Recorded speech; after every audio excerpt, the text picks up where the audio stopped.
Magic, starring Donald Vaughn Griffin, Kieran Torres, Len Montgomery, and me, the GM, Brandon Blackmore. Exhausted after a long and strenuous weekend. Tonight's game brought to you by Yingling Black and Tan. Yum yum. It was going to be that last time out. It was going to be some honey rye whiskey from a local distillery, but I didn't feel like I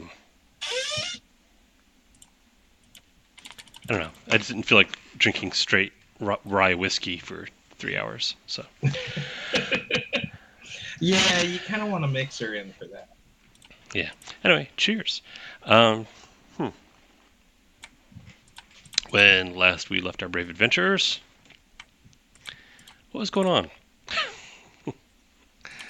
Let's see. We had turned the strange and esoteric device over to Mr. Thomas. That is correct. Yes. Mm-hmm. Without the gem that powered it.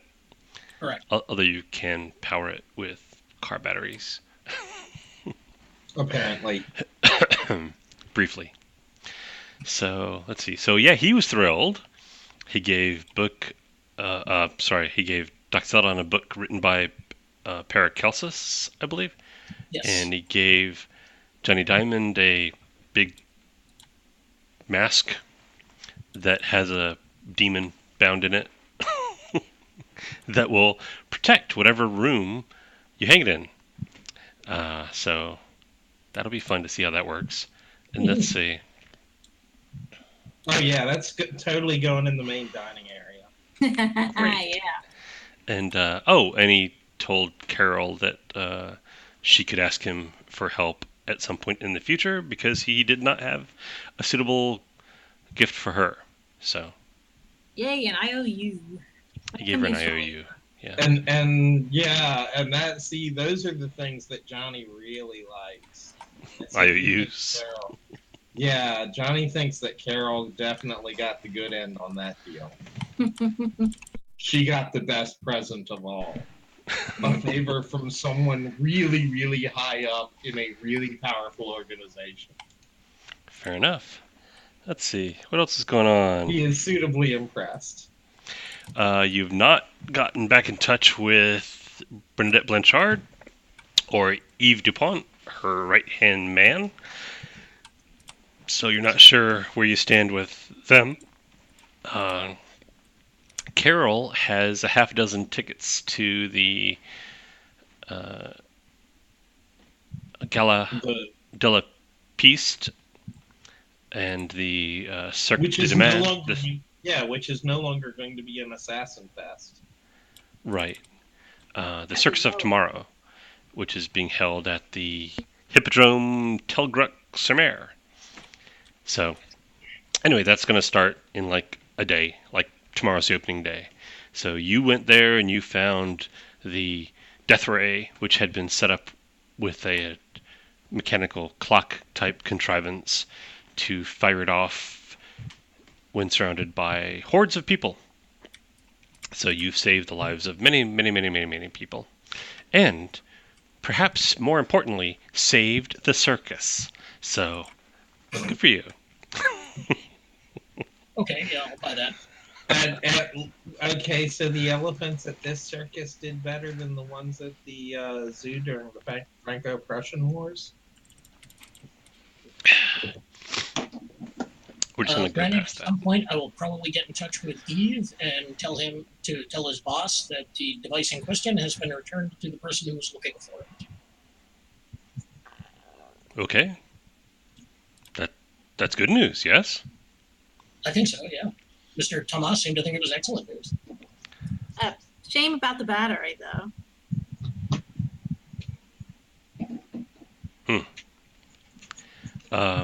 You tell him this in person or on the phone or what? Actually, I'll call and make an appointment to see him and then tell him in person. Okay. Where would be a good place for this conversation to take place? I'll let him decide. since it's not the sort of thing that we were looking for like neutral territory or anything like that. I'm just passing some information on to him, and I really don't expect anything underhanded to happen. Okay. How about you meet at the what are you doing, Donald? Sanding my feet. Oh, I'm sorry I asked. Okay. Just had to go there, man. Didn't you? I was just like, what the? All right, moving on. He suggests meeting at the Café Azure Americain and perhaps going over it in Johnny Diamond's office if he's up for that. Okay, yeah, that sounds like a good idea. Sure. Great. Well, at Actually, the it's appointed more time, like polishing my feet, but yeah. moving on. We're moving on from that. So, yeah, it's in early afternoon before the place is really going. You've got a few people there for lunch, but basically it's just getting ready for the evening is what's going on. Eve comes by along with Bernadette Blanchard, and they don't have a retinue of thugs. It's just them. Okay. And as you guys are, I want to see if she notices something. You're walking What, through the mask hung over the bar. That's what I was going to see if she notices that.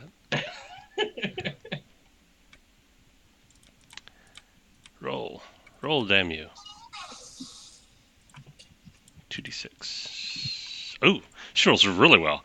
So you're showing her through the main room back toward your office, and she happens to glance over and notice this big African-looking mask over the bar, and she's like, "How interesting! Alexander Monton has that same mask." Anyway, so you get shown back to your offices, and you tell them you turned over the device to Monsieur Thomas, and Eve says, "In which case, I think I should give this to you." And he takes out the wooden box that he has the crystal in, and he hands it to Doc Celadon. Oh, okay. He's like, it's gotten to where I can see it even when it's in the box. So I think perhaps it's better if I not have that anymore. I would say that that's a very wise course of action. A level of wisdom not often seen. To give you some indication of just how wise I think it is, I'm going to turn it over to Mr. Thomas as quickly as I can. Mm-hmm. I thought you didn't want him to have the power supply for the thing. At this point, I figure he's got a way to use it, so he knows how. There's really no downside to giving him this thing, and I don't see him really launching himself in a reign of terror around Camaret Sumer. So I'm hoping my trust in him isn't misplaced. Yeah, he seems to be low key enough that it's not really going to make a difference one way or the other. Fair whether enough. he has it, because he's not going to be attacking the circus. It's reasonably certain that he's not going to be attacking the circus now. Yeah. All right. So, let's see. I just want to share these briefly because their part in this play is done, but we're going to say goodbye to them by showing their pictures one more time. So, this is Bernadette Blanchard. So, she's In her made a little. in her made up version. Yeah. Well, you're the only one here who's seen her That's without true, yeah. a potion The in. only one who has seen her not made up. Right. And Yves Dupont, her right-hand man, who, as thugs go, he seems a basically decent guy. Like, in your interactions with him, he hasn't come across as sadistic or petty, or vengeful. Yeah, he's basically seemed to be, as thugs go, a basically pretty decent guy. Well, thugs aren't always bad. Remember, the Tong started as neighborhood protection groups. he's a criminal. It doesn't necessarily make him a villain. So Yes. anyway, so that's it for them. Okay. She's she actually hired somebody to do something. Oh, that's right. She hired Johnny Diamond. So yeah, she after you guys say that, and she says that she has heard independently enough to corroborate what you're telling her. So she's satisfied that what she hired Johnny Diamond to do has been fulfilled. So she gets in her purse and she takes out a paper envelope that's kind of thick with some contents, and it's money. Okay, it's money. She takes an envelope full of money and she passes it to Johnny Diamond, and she's like, "Consider our arrangement concluded, Mr. Diamond. Thank you." Johnny Diamond is going to write the address of the local orphanage on the envelope without opening it. Okay. And set it aside in her view. She doesn't care. Just doesn't like it, dislike it, is completely indifferent. It's a business arrangement. What you do with it is your business. So yeah, and they get up and go unless there's something else you want to talk to them about. Not at all. Okay. Yeah, no, I do have one more thing for her. I apologize to her and say, but as the nearest I can figure to their next of kin, you might want to know. And I pass her copies of the photos that I took in the morgue.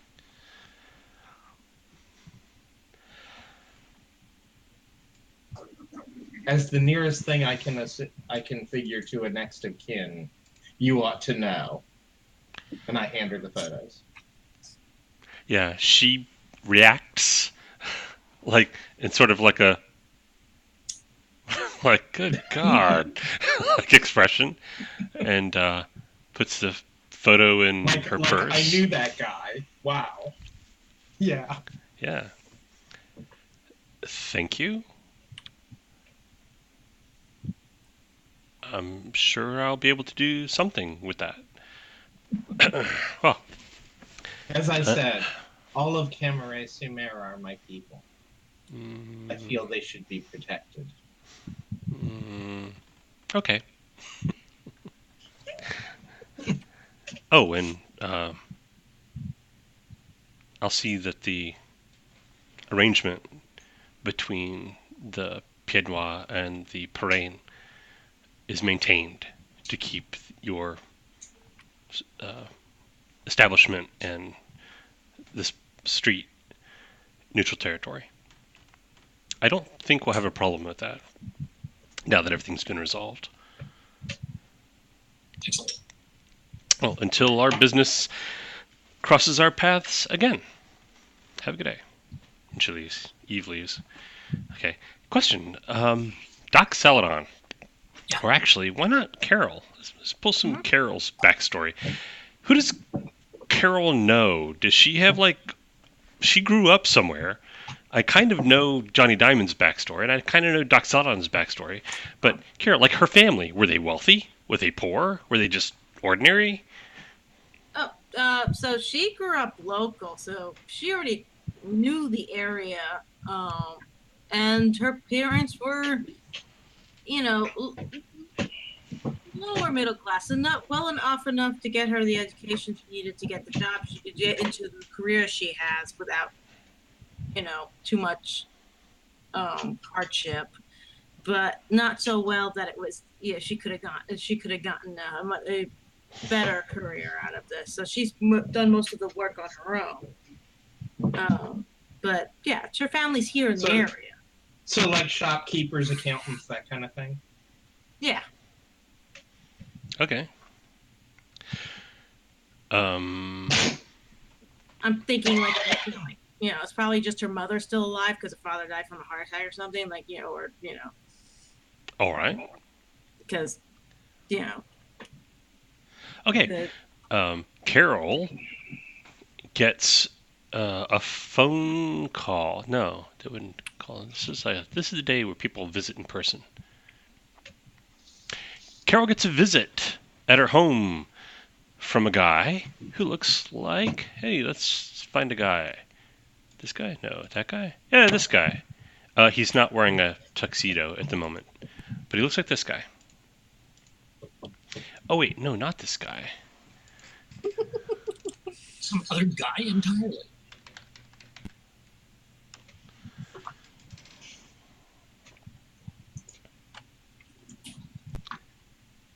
He's got to be around Carol's age, right? Oh man, you Google man wearing glasses, and you know what you get?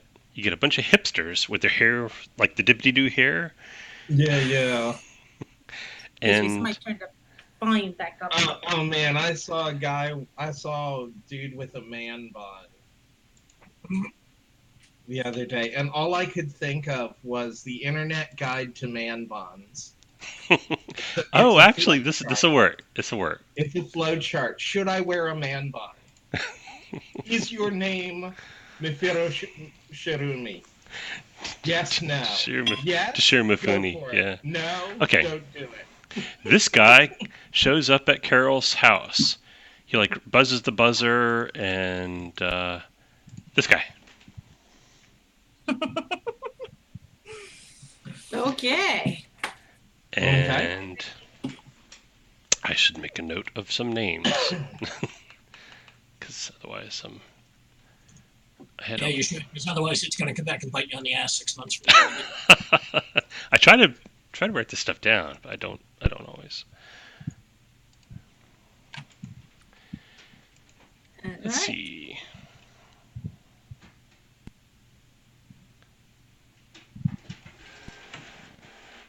Oh, I think Susan's printing something. Oh, here we go. His name's Claude Brassieur, and as it happens, he's a guy that Carol went to school with in her teenage years, because she worked for a living, and her parents worked for. I mean, her parents worked for a living. She came from a working class, upper middle class, whatever. People who work for a living. But they scrimped and saved, and they sent her to a very good preparatory school and sent her to university and all this stuff. So he also worked very, very hard to get where he was. He came from a lower class background, but he worked super, super hard to get where he was. And he got some kind of scholarship to a private high school that you went to, whatever. Anyway, he was always very ambitious, always wanted to, take on the world. Anyway, so here he is, Claude Brassieur, knock, knock, knock. And he's seems uncertain that he's in the right place until he sees you. And he's like, Carol, hello. Would she remember him? Well, Yeah, she's really good with faces. He made an impression. Claude? Yes. Hello. For sure. I wasn't sure that I was in the right place, but clearly I am. What brings you here? Well, I'm here to invite you to my circus. Your circus? My circus, yes. The Cirque de Demain. Circus of Tomorrow. We're Really? going to be here all week at the Hippodrome in Togruk-Sumer. Really? Well, I actually already had tickets, but I do not have a date. Oh, well, unfortunately, I'll be much too busy to, Yeah. be your plus one. But Absolutely. but Understand. I wanted to make a point of inviting you because there are fairly few people from from Khmer that I actually care if I ever see them again, and you were one of them. So I wanted to come and invite you personally. You think he kind of had a crush on you back in high school, but he never acted out on it. Everything looking okay, sweetie? I don't know why I have 2 copies, but yes, everything's Okay, good. Yeah, he never acted on it, but you think he kind of had a thing for you once upon a time. So, Yes. Well, you already had tickets though, really? Uh, Yeah, okay. Well, that's somebody had given them to me. oh. It's quite a surprise in itself. Yes. Well, feel free to bring any friends you want to bring. I'll make sure you get the best seats. Oh, well, wonderful. Quite surprised to hear that's quite amazing that you're running a circus. Yes, and he takes out his pocket watch and actually I've had the camera pointed at me this whole time. Yuck. Yes, yeah. Um, I had it selected so it was just showing me on the screen. Takes out his pocket watch. Says, "Why? I don't have a lot of time. As you can imagine, there's like a million things to do. Absolutely. But I thought if you were free for lunch, we could at least get a bite and catch up a bit before I have to go back and finish setting up the show." Absolutely. Great. It's just small talk. He's Yes. the Gala de la Piste is actually a hoity-toity affair that rich and powerful people do as a benefit for the circus in general, not just his circus, but the circus in general, like the arts, or film. It's just in general. It just so happens he was able to get the contract isn't the right word for it. Concession, whatever. He was able to swing it to be the circus that hosted the Gala de la Piste. So his circus, the Cirque du Domaine, Circus of Tomorrow, is the host circus for the gala. If that makes sense, are you following? Mm-hmm. Okay, Absolutely. good. So this is a huge break for him. You can tell he's a little nervous about it, but also extremely happy because it's a big break. It like legitimizes his circus, and he thinks it's going to catapult him from being like a third-tier traveling circus to a real top flight attraction. Logan at the cat too, Donald. Yeah, I'm sorry, but Vixen. Oh, you laughing at my cat? Oh, Yes. she's fascinated by the printer. Your cat is totally checking out what Susan is printing. Yeah, she's Sorry, fascinated. I just found it amusing. Yes, did I? Yes. Well, it is amusing. So, well, anyway, so you shoot the breeze a bit, have a sandwich and a citron pressé, and then he's looks at his pocket watch and says, "Oh, the time. I'm sorry, I have to go. But I look forward to seeing you tonight, Carol. Please, look around for me. I'll be busy, but I'll be somewhere, and I'll make time for you. It's good seeing you." I will. Good seeing you. And he hustles off, flags a taxi cab, and leaves. So there you go. That's Claude de Brasseur, circus proprietor. I'm not even sure what to call that.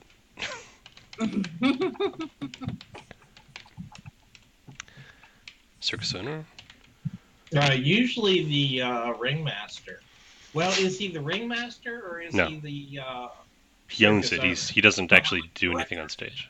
Okay, so he'd be the circus owner. Yeah, it'd be like the director or the owner. Yeah. No, he's not a performer. He just runs it. Anyway, day goes by. It's time to go to the circus. Who's going? Actually, before that, I'll make Okay. I'll drop the power source off at Mr. Tomas's mansion. His palatial seaside mansion. Okay. Monsieur Thomas is otherwise occupied, but his manservant, whose name I've drawn a blank on, Moko or something like that, he'll take it from you and promise to give it to Monsieur Thomas. Okay. Intimate that I'll check back in a couple of days just to make sure that it's what Mr. Thomas was looking for. I don't Marvelous. want to I will let him. I will let him know to expect you. Great, Thank you. Cool. So that's been dropped off and dealt with. Yay. Anything else before you go to the circus? Nothing in there. Great. So the ground is covered with snow, although right around the circus it's mostly cleared away. And then there's the roads going through the hippodrome are like muddy and mushy and brown. But for the most part, the snow's been cleared away from the traveling areas. It's been shoveled away. But in the open fields nearby, it's all acres and acres of white.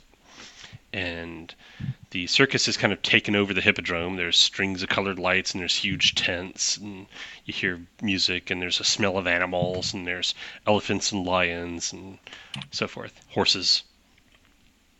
Because this is old school circus. There's animals. So, yay! You, I guess, stand in line along with 1,000 other people and eventually get inside, and somebody looks at your tickets and shows you to like the box seats like down front where all the hoity-toity VIPs sit. Where you see Alexander Montand, the fellow who gave Carol her tickets, and you see like the mayor of Cambrai-sur-Mer, and you see the chief of police, and you see a couple of minor nobility who are visiting from Paris. It's highfalutin society kind of a... Oh, people are wearing like black tuxedos, black tie tuxedos, and women are wearing enormous hats with feathers. It's all very formal. Yay. Yep. Tuxedoed up to the max over here. Cool. At some point, Claude comes over, he spots Carol, he's like, "Oh, Carol, hello, you made it, I'm so pleased. Please introduce me to your friends." Introduce them, of course. He enthusiastically shakes your hand. He seems pleased that you're here. Oh, wonderful to meet you. Are you going to be in town long? But only as long as the circus is, and then we have to pack up and we're heading toward, he names some other city along the northern coast of France. Oh, well, do come by the Cafe Azure Americana while you're in town. American, I thought I recognized your accent. I don't know if I'll have time, but if I do, I will certainly come by. If you do, you will be my guest. Okay. Let's see. What else is going on? All right. Well, the circus goes into its thing. You've got animal acts. You've got acrobats. You got clowns. You got rows of horses with people standing on them that go around the hippodrome, and then after that there's acrobats, and they hang from ropes and rings, and they swing back and forth. It's all very circusy. And there is a knife throwing act and a strong man in the between things, and then in the knife throwing act, something goes terribly wrong. And the guy, it's a very elaborate stage set up, and they do the whole, spinning the wheel and showing the knives and tapping them against each other, and there's a girl, of course, and she's put on the wheel, and then they spin the wheel, and she's going around in a circle, and the knife thrower puts on a blindfold and starts throwing knives at her, and they all miss, of course, and they pop balloons and so forth. But then you start to see blood stains spread across the big spinning wheel, and somebody screams, and then people run out, and that's what's kind of happening now. Yeah, that's not good. No, that's not good. However, it becomes immediately obvious that blood is not coming from the girl who was shackled to the wheel, because they get her off of it, and she's like, what? Because she couldn't see it, because she's actually on the wheel. But she turns around and sees where the knives are stuck in the wheel, like in one section, there's like just blood coming off the wheel. So they open up the back of it, and there was somebody in there, and the knives like stabbed them, and they're dead. So. Oh joy. Yep. Okay, let's investigate.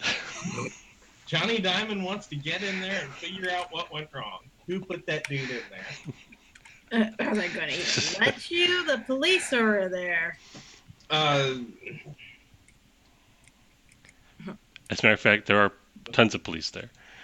So In fact, yeah, that's right. I did tell him that something interesting would happen. No, I called and warned that there was danger. Well, I also told him that there was going to be something interesting going on.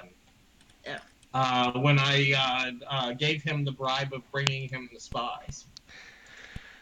Detective Inspector Seagull, this guy, Yeah. is on the scene, and he directs. Which, if you notice, he wears the same hat Johnny Diamond does. Is that right? I never noticed. Yeah, look at the where's my yeah. Well, there's you, Yeah. Look at the hat. the shiny diamond. Oh, It is very back similar. then it was a pretty typical hat. It's a very similar hat, We must shop. We must go to the same hat shop. perhaps.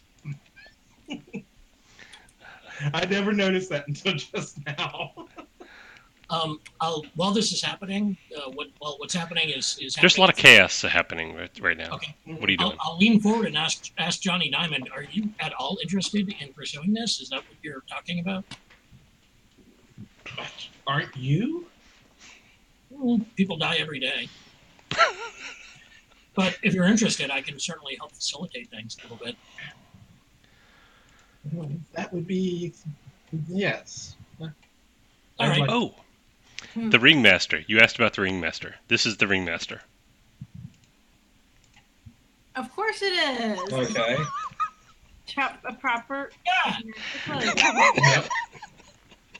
You like search the internet for just like the creepiest pictures you can find of people. It just happens.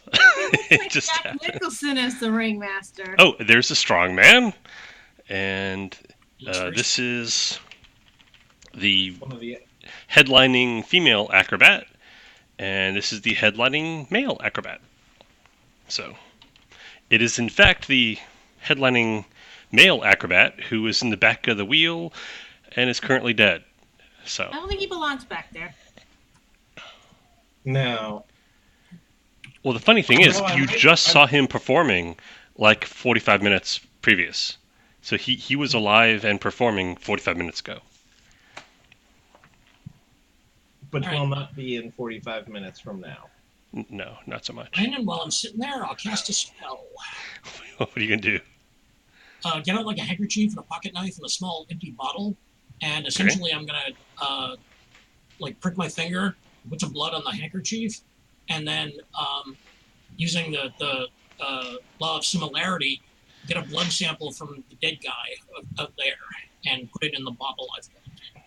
Ooh, crazy! All right, what would that? Let's roll some dice, By and the- I'll by roll the way, against you. Brandon, I might need that photo of the ringmaster. I have some fabrics I want to look for now. Because that would be such a great outfit.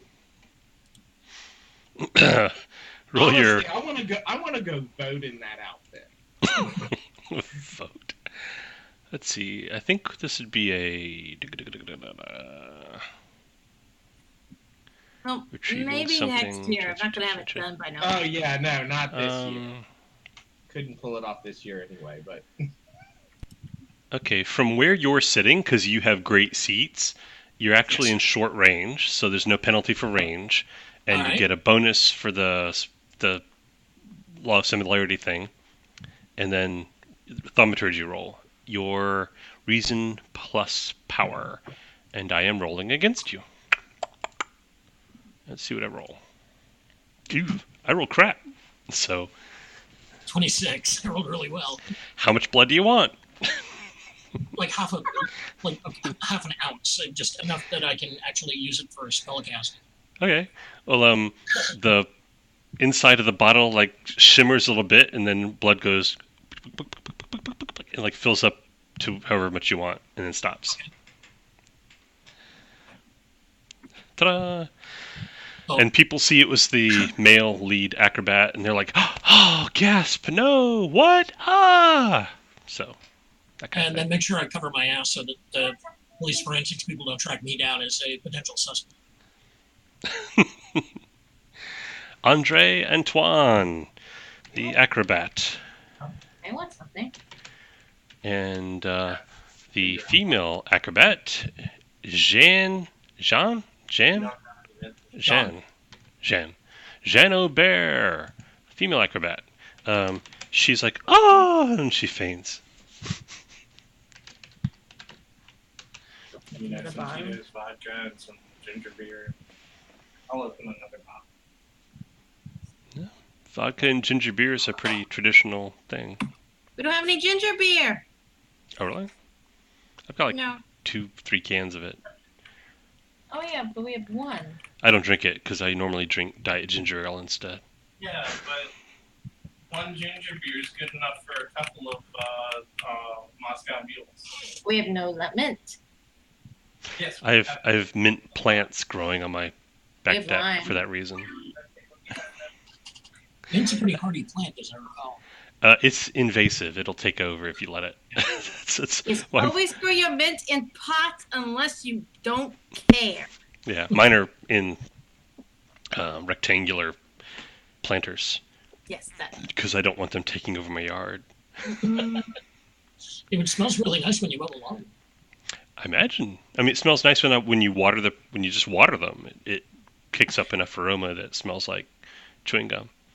So, one smells like chewing gum and the other one smells like candy canes because I've got a spearmint and a peppermint. Ah. So, well, the people who gave me the plants couldn't remember which was which when they gave it to me. So I just planted one and one. I planted the other one, and I figured There when we they go. grew, I'd figure it out. There you go.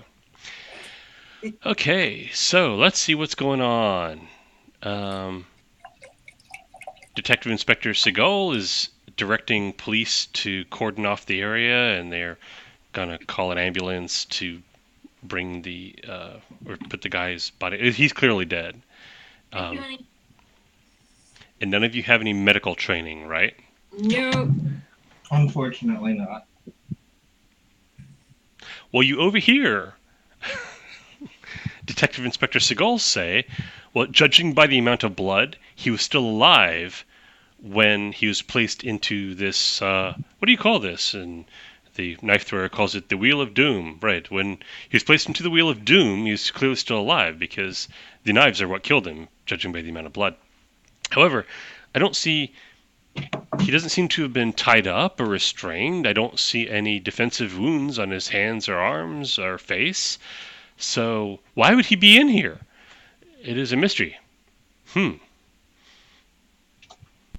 you can overhear that because you're like right nearby. You got great seats. Actually, about half of the people in your VIP section have left the VIP section and are circled around the Wheel of Doom because they're looky-loos. And Oh, well, we'll join them then. okay. Yeah, Johnny's gonna probably join them to see how good of a look he can get. Yes. You can get an excellent look. The police presence was really only like a token gesture, and most of them are around the outside to prevent the attack of Turks or anarchists or something like that, That didn't happen. which didn't happen. So, Right, because we already stopped that crime. yes, you did. Oh, the ringmaster around this time gets on his microphone and says, ladies and gentlemen, please, please take your seats. It's all part of the show, all part of the show. We've had a small technical difficulty here. We're going to resolve it in just a moment. Relax, enjoy yourselves. Direct your attention to the ring on the far left. And there's some clowns performing and slapping each other with great big clown gloves and stuff like that. So there's some distractions happening over there for the crowd, and while you guys are doing your stuff over here. So, what's going on? So how did they get the body into the Wheel of Doom? And why didn't anybody hear him scream? Yeah, was he tied, gagged? He was not tied, he was not gagged, nobody heard him scream. The girl who is shackled to the Wheel of Doom as it was spinning around did not hear anything. She didn't even know there was anything wrong until people started running toward her looking horrified. So, which freaked her out a little bit, as you might imagine. Yeah. But no, she's fine now. Now she realizes that what they were horrified at was not her, but the wheel she was shackled to. Yes. I offhandedly comment to the inspector. Perhaps he was drugged and that's the reason he didn't scream. Hopefully the inspector will now order a Toxicology. toxicology report. Inspector Seagal looks at you with a very critical eye. Mr. Diamond, I appreciate your observations in this matter, but rest assured, the Camaret-sur-Mer Police Department is on the job. As a matter of fact, I was just about to direct these gentlemen, you there, he points at a couple of copies, says, make sure that the medical examiner performs an autopsy and a chemical analysis of the man's body and blood and stomach contents to see if he has been drugged.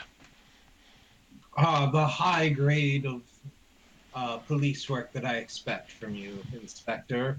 Always good to know you're on the case. Well, I appreciate that. And as a gesture of respect for your own powers of observation, why don't you hang around a bit? I think having a civilian's perspective on things and your knowledge of showbiz folk may actually be helpful in this investigation, I would think. Any traces of magic on the body? No.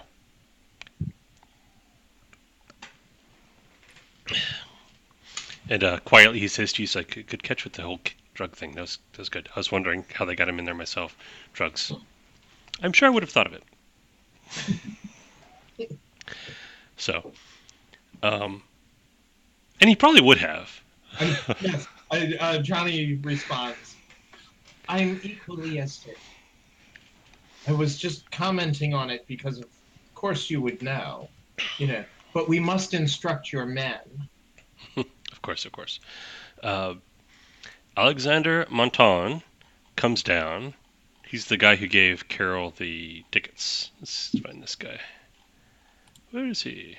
The gala end of the gala circus. Yeah. Rather than the circus end of the gala circus. Right. Here you go, this guy. He comes over to Claude, Carol's friend, and he's like, what is the meaning of this? What is this? What? We trusted you to have the gala with your circus as the host circus. This is beyond unbelievable.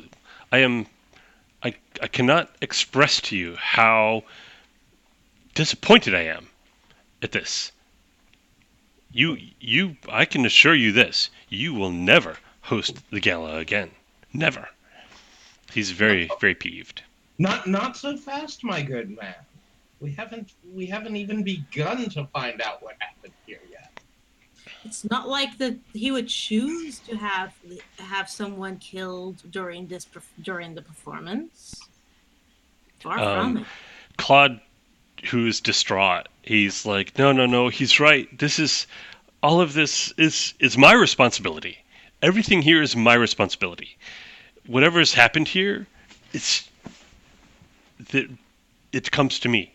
It is, what did that American president say? This is where the deer stops. I don't really know what that means, but... Buck. It's actually a derivative of sawbuck, which is a $10 bill. 10 being, X being the Roman numeral. And anyway, this is where the franc stops. Basically, is what it means. And that is another thing. None other can take blame. I've mortgaged everything on this. If this fails, if this performance here in Camaret-sur-Mer, this is the most expensive, what do you call it? Circus placement performance. Venue? This is the most expensive venue we've ever performed at. I mortgaged everything on this. If this is a failure, I lose everything. I'll go back to working in in a sailmaker's warehouse, like my father and my brothers. Well then, we need to keep tonight going on the other stages, if the police will allow. Well, you do, and we need to find out what happened. The police haven't interfered with the clowns on Ring 3 yet, so they appear to be okay with that continuing. Oh, then this fella comes by. Can you tell how much I'm just winging this? All right, here we go. This fella comes by. Dressed, he's one of the VIPs.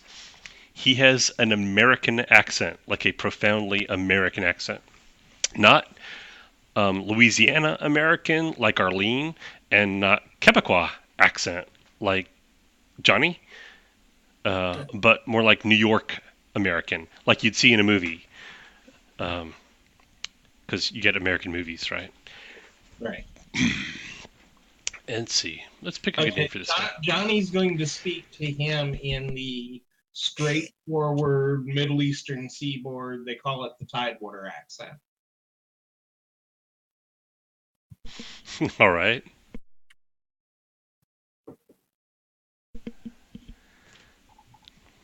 So Johnny will straight up speak English to him.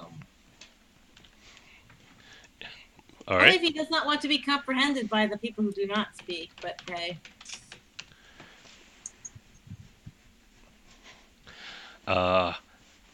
His name is Clark Eastwood. Sure, why not? A combination of Superman and cowboys. Well, no, oh no, I'm sorry. I was going back to the grandfather of the man who founded the Eastman Kodak Company. Was Clark Eastman. Hey, that works. This is Clark Eastman the Third. Well, Eastwood, but yeah. Eastwood, sorry, Eastwood probably the fourth at this point. Well, no, he's Eastwood. I was thinking Eastman. Oh, okay.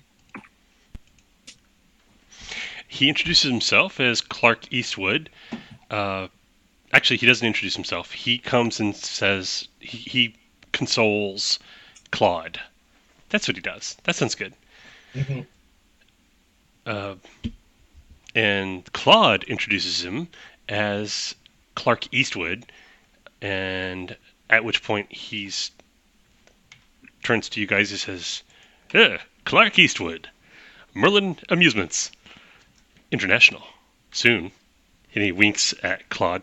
He doesn't seem to be upset at the tableau of the dead guy at all. He's smooth. Yeah. Pleasure. Brandon, Okay. That's the circumstances. scene of crime. What? So if I can, get a closer look at the scene of the crime, see if I can pick up Oh. anything.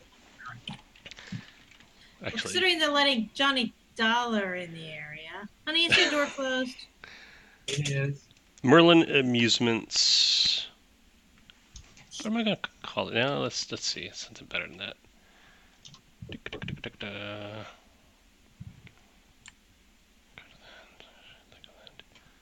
I just lowered my volume, dear, so it shouldn't be as bad now. Yep, much better now. No, it was very slight. I'll just call it Merlin Amusements Limited. Hey, I was trying to think of like an old-fashioned sounding name to put on that. Merlin Okay. Amusements Limited. Merlin Amusements Limited. Okay, so Doc Celadon wants to go check out the scene of the crime. There are police like keeping people away. Do you want to just bluster your way past them and pretend you know what you're doing and you're supposed to be there? Use diplomacy or deception, whichever one I figure would work better. But yes, Probably And if- diplomacy. And they did And if- see and if you. he fails, I'll step in. Okay. Well, for whatever Doc Celadon's got going for him, he does have a certain presence. So, I rolled garbage, so you don't even need to roll. So they're like keeping people away, and then Doc Celadon comes forward and he just nods at them seriously, and they go, "Yes, sir," and they they get him go by, and then they keep people away. So, yeah, what are you looking for? Just any clues that might be around where the guy was inside the wheel, if there was any indication of how he was held there. Where's my character sheet? Anything that looks potentially out of the ordinary, stuff like that. Yeah, Okay. I'll go with him. Okay. Yeah, Johnny Diamond will keep Clark.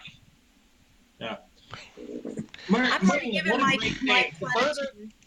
Yeah, Johnny will be like, Merlin, what a great name. The bird or the magician? I assume the magician. God. Oh, really? Because it's a fantastic bird. and that in English. In straight up American English. You are a funny fellow. But back into French, he says, "So Claude, I'm so sorry to see this happen to you, but I want you to know that we are not going to let this affect our offer for your circus at all. And I know that whatever the police are going to find, I'm sure it will have nothing to do with you or the circus, probably some disgruntled employee or lover's quarrel or something like that. Probably nothing related to the circus at all. And I just want you to have my assurance that our offer is still good." And he's like, no, I don't. I told you for the last time. I told you I'm not going to sell. Although, Anyway, meanwhile, back at the big wheel, Carol and Doc Celadon make a investigation kind of roll. Let's see. Do I have Not roll extra against you. Why, yes, I did. Let's raise it. 15. That's okay. Johnny's already got a plan. Plus, That money in the envelope can now be paid the circus for performing for the orphan. I only rolled 13. Wow, I rolled really well. 15 for me. 13 for Kieran. Okay. You needed a 14, because these are subtle clues, so you needed a 14, and I rolled well. So Carol's looking around, Doc Celadon's looking around. Carol is oblivious to the obvious. Sorry, should have muted myself when I did that. Alright.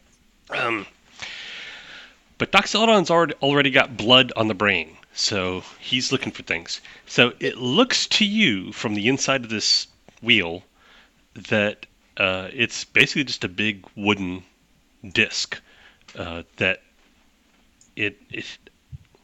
because you've got the person on one side, so it doesn't have a axle to spin on.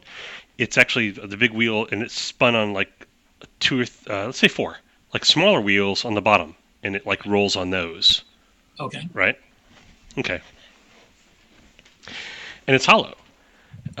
It does open up, so you can put stuff into it. Looks like for other tricks, maybe they like have props that'll pop out. There's places where you can spring load something that'll like pop out through the front, like magic tricks kind of stuff. But in this particular case, it's just empty with some like brackets that don't have anything connected to them. But you do see like little bits of blood or scrapes of skin and that sort of thing around the outside edge, which leads you to conclude that he wasn't tied down or anything. He was just stuck in here, and when it rolled, he kind of like just tumbled in it, and that was it. And then knives hit him, and he died. Okay.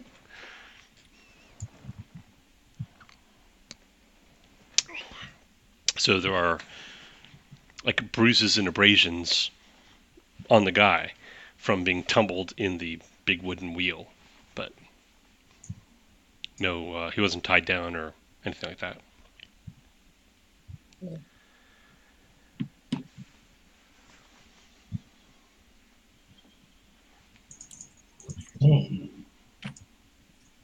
Curiouser and curiouser, says Alice. Meanwhile, Johnny Diamond sees the female acrobat, this lady,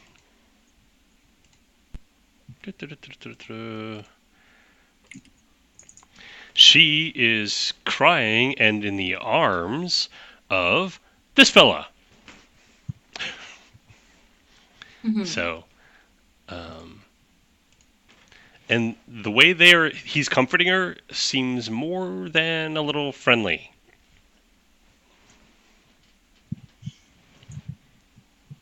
Okay. Well, you know circus folk. All right. Well, I'm going to keep going with this. I think this is ridiculous. But we're just going to keep going and see how it goes. So Ridiculous, but not absurd. So this is the idea I had, and it's No, I'm good with it. Oh, yeah, please continue. okay. I like Anyway. this one. It's coming out like a Father Brown mystery or something. Yes, it is. I think I have the Agatha Christie myself, but yeah, I can see it. Yeah, well, I've been watching a lot of that kind of TV lately. So, Detective I do love a Seagal. good Father Brown. So. Yeah. If you haven't found them yet, Miss Fisher's Mysteries and Father Brown. Yes. Detectives on the opposite ends of the spectrum. Detective Seagal also sees the female acrobat in the arms of the strongman, and and he stops some other circus person. It's like, excuse me, who is that the young woman is with? And she's like, oh, that's.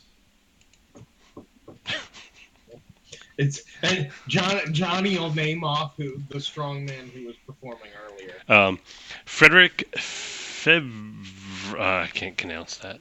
Favart. I'm gonna change his list. Right, which is why Johnny would use his stage name. That's Frederick got a Favart, the stage- strongman. Aha, says Detective Seagal. I think we have a motive. So he calls a couple of police over and he says, "Excuse me, you there, sir?" Johnny calmly says to the inspector, "I think we have 3 so far." Wait, what? I'll come back to that. So he's like, "You there, sir? Come with me, please." He's like, "What is your relationship to this gentleman over here?" And he's like, well, "He was the acrobat. I was a strong man."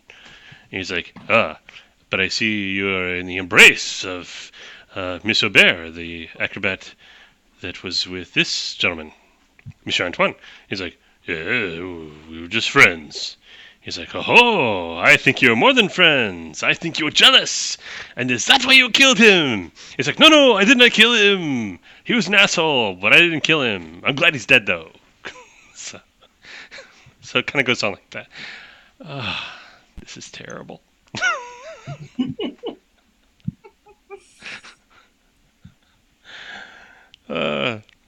It's better definitely with- that Father Brown and not Miss Fisher. Yeah, this is definitely shaping up to be more of a Father Brown. More C.K. Chesterton, less Agatha Christie. I'm better with more character-driven, long-term stuff. This I basically had an idea and I'm running with it, but it's Oh no! We're not criticizing. Okay. Really? We're not criticizing. We are fans of the genre, right. discussing the relative merits. okay. I'm gonna set aside my personal concerns. We're just gonna. The only way past is through. So here we go. So Yeah, no. the strongman protests his innocence, but Detective Seagal is certain that he's the guy. So he has the police just take him and secure him somewhere nearby. He asks Claude Bressier, the circus owner, he's like, "Is there somewhere secure we can take them?" He's like, "Oh yes, his trailer." Oh great, take him to his trailer and keep an eye on him. I have some questions for him once I'm done here. And rubs his chest. So what were you talking about? The 3 suspects? What are you talking about? The 3 motives. Oh, 3 motives. What motives are you talking about? I mean, jealousy. That's One, the jealousy, and then the fellow who has his entire life's work riding on this going well, and then the fellow who has his entire life's work on riding on this going poorly. I'm not following you. Why you? Who? Well, the circus owner. You're talking about his. He needs this to go well. Yes, I overheard Monsieur Montand. And the guy who needs And as you overheard Clark Eastwood say about his offer to purchase the circus, Who, the American? that would be someone. Yes, The that other would be American. someone who would benefit from it going poorly. Well, no, they wouldn't want to buy a circus tainted with disrepute, though. That I they would would. not want that. As, I as the two of them are having a conversation, I'd like to just walk by, kind of poke my head into the conversation and say, yeah, those Americans, you never can trust them, and then keep going. Yeah, I know, right?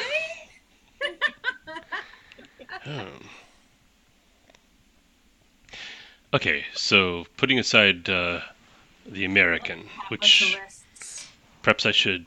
Putting aside the fact that someone is trying to buy this circus from the owner who does not wish to sell, and the fact that the owner has mortgaged everything he owns on this event going well, You were thinking. let's concentrate on the relationship, shall we? I think I know where you're going with this. You were thinking insurance fraud. So the That is, in fact, on the man who would like it to go well. The man who would like it to not go well seems to be a slightly more likely, in my opinion. But everyone is a suspect. So. Oh, indeed, everyone is a suspect, including you and I, my friend, and I clap him on the shoulder with a friendly gesture. What? Forgive my humor. So, this Claude Brasseur, the circus owner, you say he's deeply in debt? I believe the phrase was mortgaged everything to pull off this event. So if he was certain that he would fail, then perhaps he has insurance such that when it does fail, he reaps the reward. Before you Worth should, looking into. yes, worth looking into. But you can easily find that out without accusing and prosecuting. Yes, but not as likely as the one who would wish it to fail, so that he could offer a lower price once it does.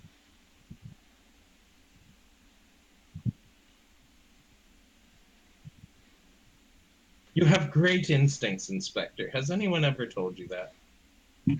Yeah, from time to time.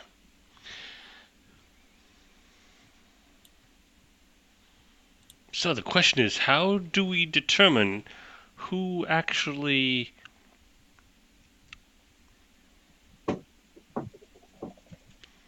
first thing to know is how he got into that drum. Indeed. How? So they were performing here, if I'm not mistaken, less than an hour ago. The young woman and the victim were performing. So in that 45 time, minutes or so, yes. 45 minutes or so, yes. So in that time, he was, we must assume, abducted, placed into this wheel of doom. We must assume, because I don't think he would go willingly. And he had to have been incapacitated because acrobats are quite strong. You saw their act.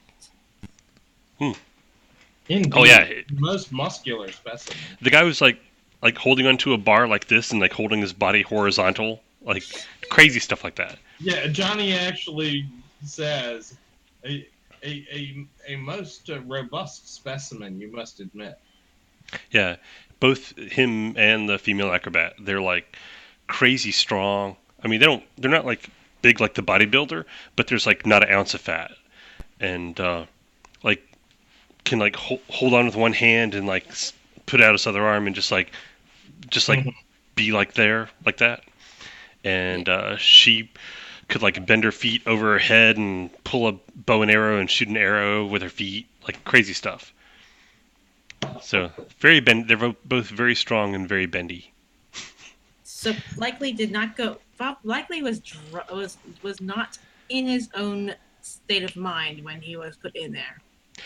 So if he was drugged, someone must have drugged him. Indeed.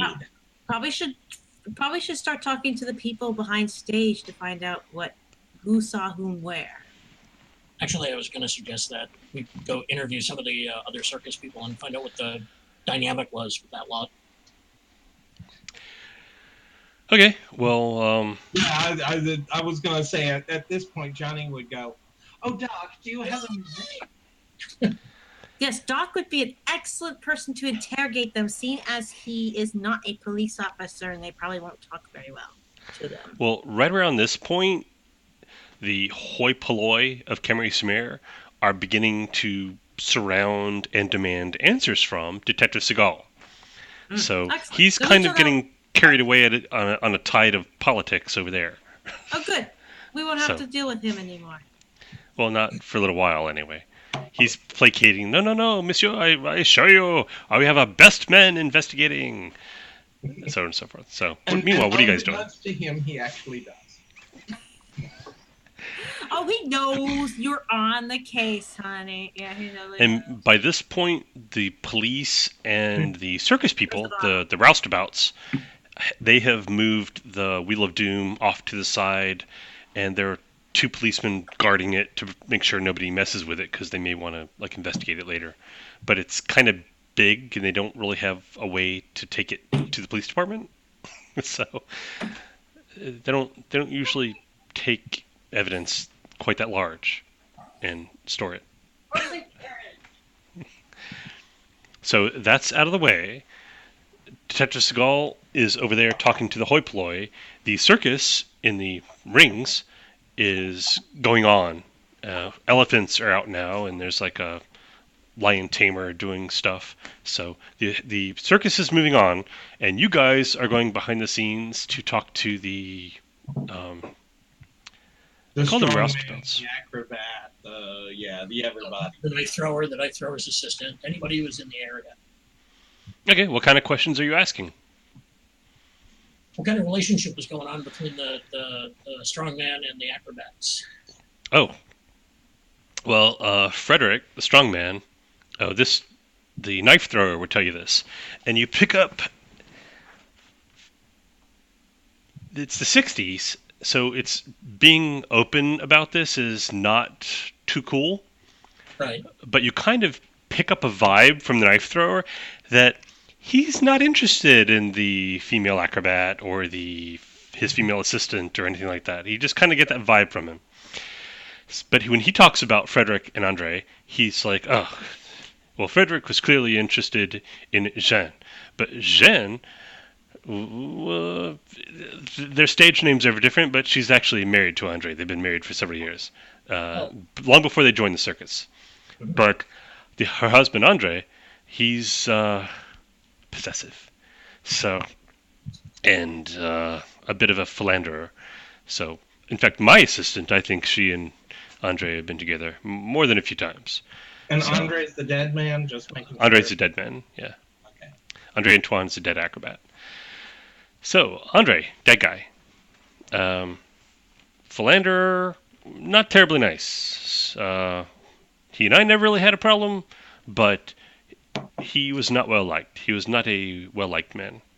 Now, Frederick, the strong man, actually smarter than you might think for a man his size. I mean, you would think, big equals dumb, but no, he reads. He's reads poetry. He's actually pretty decent fellow, all things considered. But I think he wanted to rescue Jeanne from Andre, but of course she wouldn't have anything to do with that. Although clearly there was some feeling there. So, do I think Frederick would kill Andre? No, I don't think so. No, I have no idea who killed Andre. Did anybody see anybody talking to Andre during the last 45 minutes between the sets? Well, actually, his assistant Saturnine. There we go. It's hard to tell the players without a scorecard.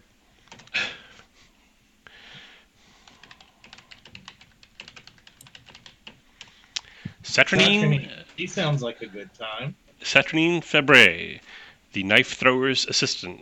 She's also the assistant to the lion tamer, and she's also one of the women who stand on the back of the row of horses and do that.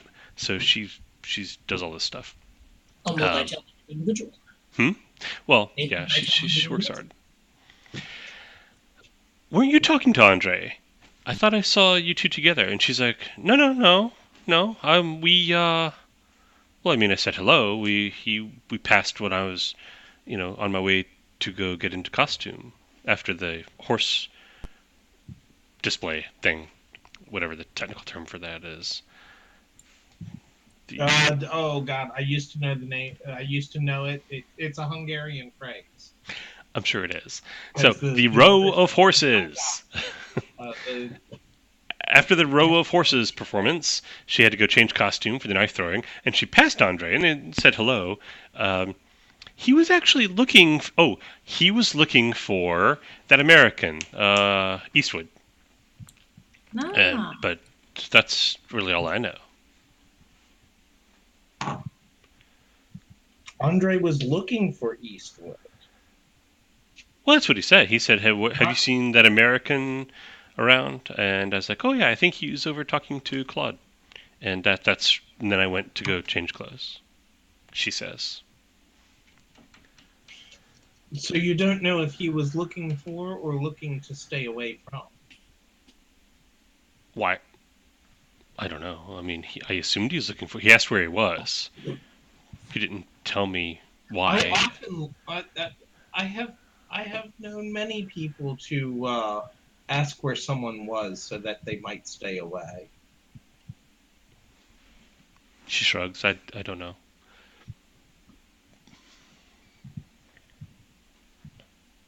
Very useful information regardless. Thank you. Yeah. Well, if you don't mind, I'm going to go to my trailer. This entire experience is just horrifying. Just horrifying. To think that poor man was right behind me in the Wheel of Doom. Terrible, terrible. And she goes off. Yeah, and when she goes off, I look to the knife thrower and go, and to think, you could have been charged with murder. Well, I had no idea he was in there. And such I have helped the inspector see.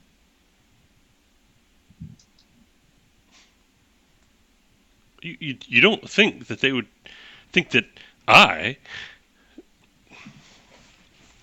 Victor Franson, no, how about Pierre Fresnay? Pierre Fresnay! Aye, Pierre Fresnay, the knife thrower. This is ridiculous. Johnny just stops him right there and says, I once spent 3 days in custody because someone tried to assassinate me. Well, that hardly seems fair. Welcome to the Empire. Yeah, most likely they're going to either look to see if there's a love triangle, or they're going to blame the person who was throwing the knives at him. We've kind of been pushed. I did notice that the good inspector was listening to him at other possible suspects that are truly to be looked at. Yes, welcome to the Empire. I suggest you cooperate as much as you can. Of course, I want to cooperate. Well, I don't want to cooperate myself into a cell. Well, in that case, I hope you didn't do it. I didn't! Well, I mean, obviously I threw the knives, but I had no idea. No, this is... Wait, where's that detective? I have to protest my innocence. Where'd he go? My good man, don't give him the idea. Truly, do not a bit of advice. Don't give him the idea. do not give him the presence of do not involve your do not present yourself to him as a possible suspect at this point by presenting your innocence. Or We've currently erased your presence from his mind. Hopefully he will continue to not think of you as anything other than information. Okay. He rolls really, really, really well on his reason roll, and he sees the sense in what you are saying. He says, I see the sense in what you are saying. If he is not accusing me, then it would be unwise to protest my innocence, because that may in turn make him think I am guilty. indeed. You're clever. Okay. And my friend, welcome to the Empire. Meanwhile, the circus goes on for a while. Anything else you want to look into? Clues. What have you got in terms of clues? Oh, Take a couple of minutes to do an analysis, thaumaturgic analysis on the blood. roll some dice. Yeah. And I should roll against you. I rolled okay, but not great. What do you got? 25. Holy moly. Well, I got 11, so you got better. The blood has been adulterated by a barbiturate. Huh. Phenobarbital, actually. Okay. Literally. How do you mean? The barbiturate. The big one. Benny. Try to find out who would have had access to this thing without being seen. I mean, come on, it's busy back here. It's busy around here. How long was there any point in time where it was out of sight? Well, let's see. Oh, and mention to Johnny and Carol that the drug in question was phenobarbital. Of Okay. course it was. I'm gonna see if I can And make myself vanish for a moment and investigate.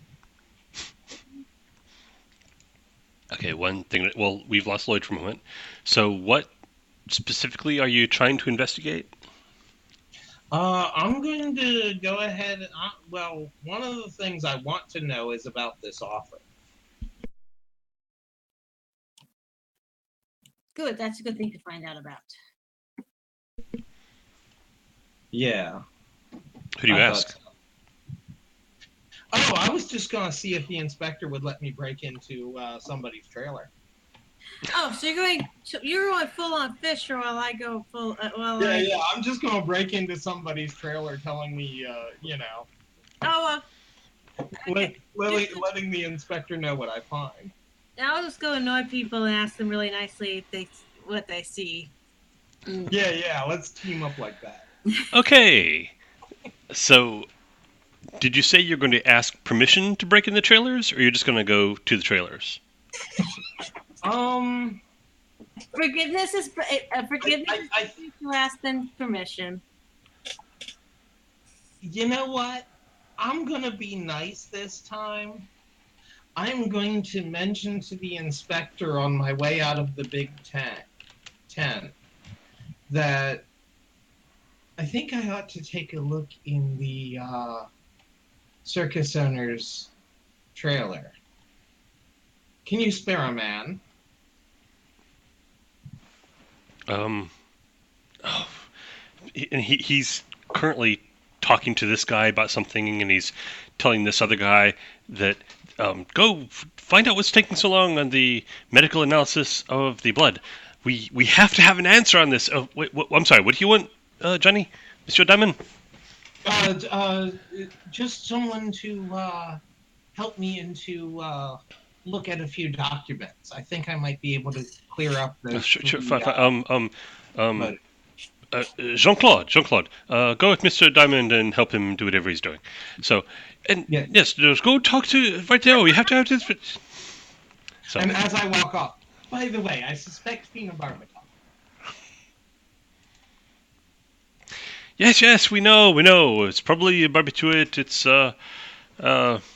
Phenobarbital. yeah, phenobarbital. Tell the medical examiner to look for phenobarbital. So And then I'll use the cop as my lookout and my lockpick. okay. Actually, the Claude Bressier's trailer is not locked, so you Okay. try the knob and it just opens. In that case, all I need is the lookout. Very So you official, ask yeah. the cop to stay outside and let you know if anyone comes. Is that you? Yep. Let me see. Keep everyone at bay. Yeah. Secure the perimeter is the phrase I use. Wow. Let me see if he has a twinge of. Wait a minute. Okay, you need to make a roll. We'll say diplomacy roll. Okay. Presence.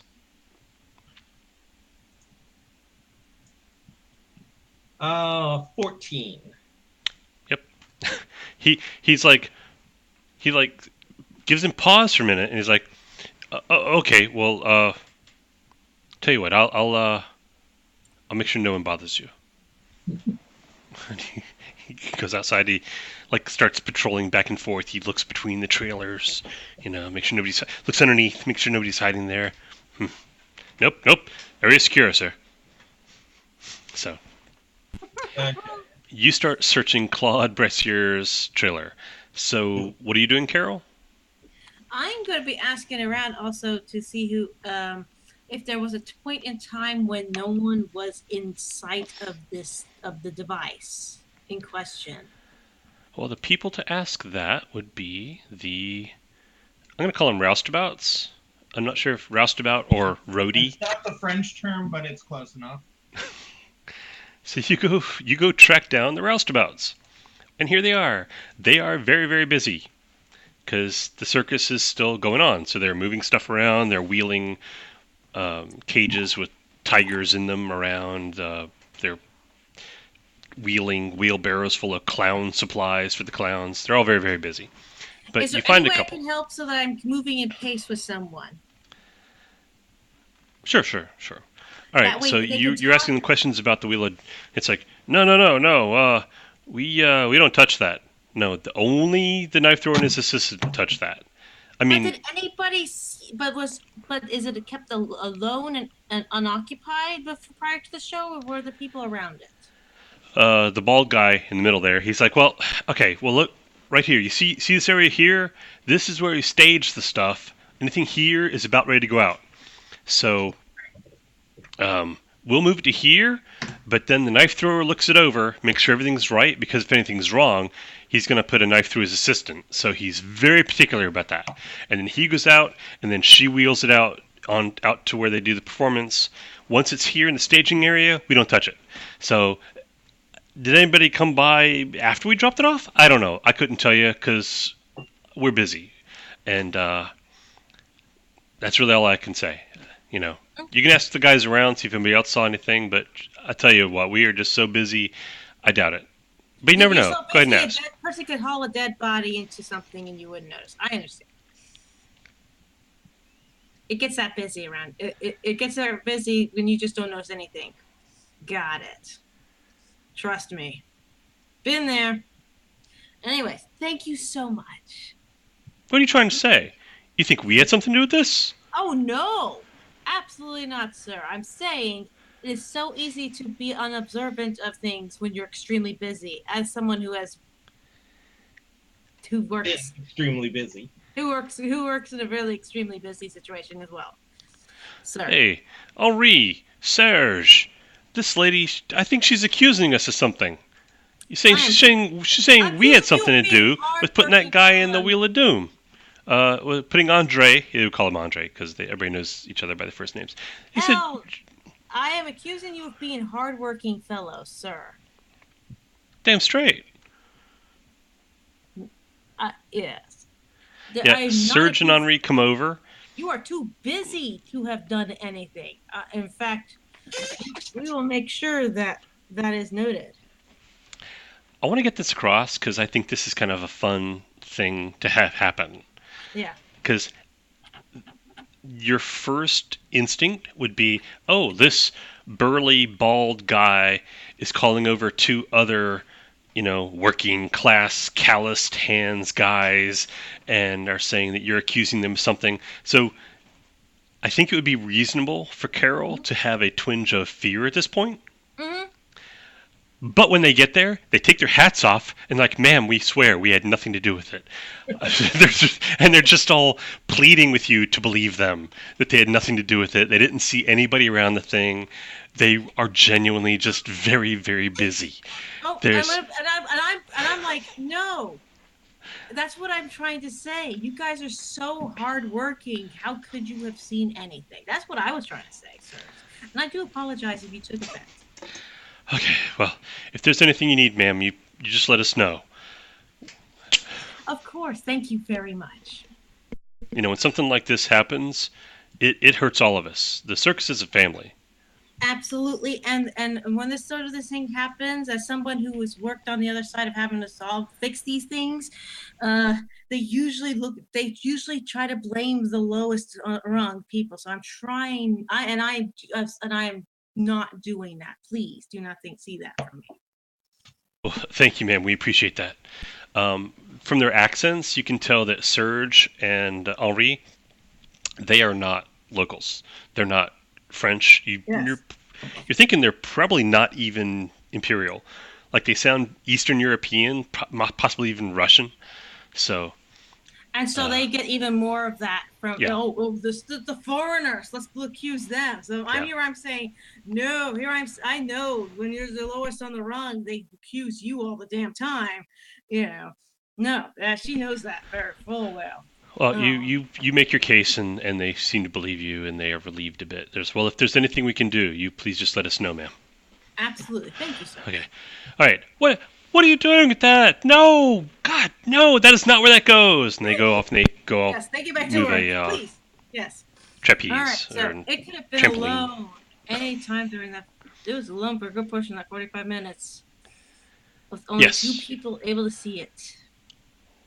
Well, it's not so much that it was hidden. It's just that there's a lot of stuff in that area staged for various things, and there are a lot of people moving around. Yes, absolutely. So it's not so much hidden as just hidden in plain sight. Yeah. Because it's just like so much activity.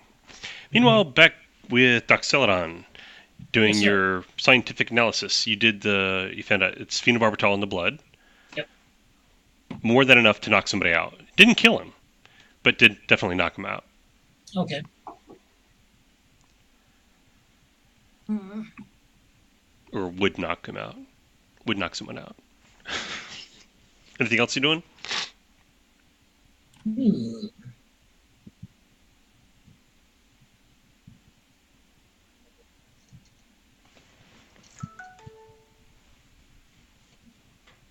Other than just doing like brief interviews with anybody else, any of the other circus people that I can talk to find out, just like background, like things, how the circus was doing business-wise. Was there any talk of selling the circus? Stuff like that.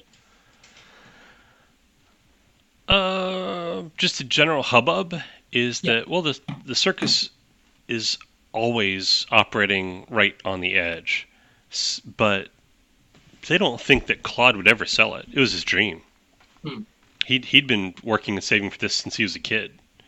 So they really don't think Claude would sell it. Of course, that American's been coming around, but yeah, can anybody tell me anything about him?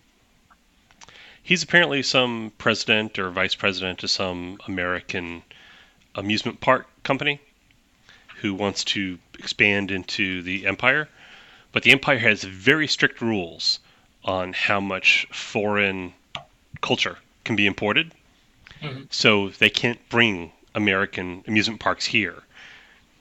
But if an American company buys an imperial, or French in this case, circus, then or buys a controlling interest in it because it's a French circus. Apparently, there's like a loophole. I don't know, some business thing. But again, I don't think Claude would ever do it. All right. After that, head back towards Claude and ask him a couple of questions concerning the American. Claude is currently apologizing and trying to smooth things over with his various VIP guests, Right. particularly Alexander Montand. And there's a break at some point, and Montand goes off to talk to somebody else. You can tell Montand is just disgusted. He's disgusted at the whole thing. Because the Gala de la Piste is supposed to be tomorrow, and he thinks that this entire thing is just going to ruin that. Right. So, anyway, so Claude is just like, oh, dear God, dear God, dear God, dear God. Yes, you're, oh, hello, you were the doctor, one of Carol's friends. I'm so sorry. Yes. I am so sorry about all of this. I want you to know this is, nothing like this is, I mean, of course there are accidents from time to time, but nothing like this. So, who dislikes you enough to try and ruin your circus then?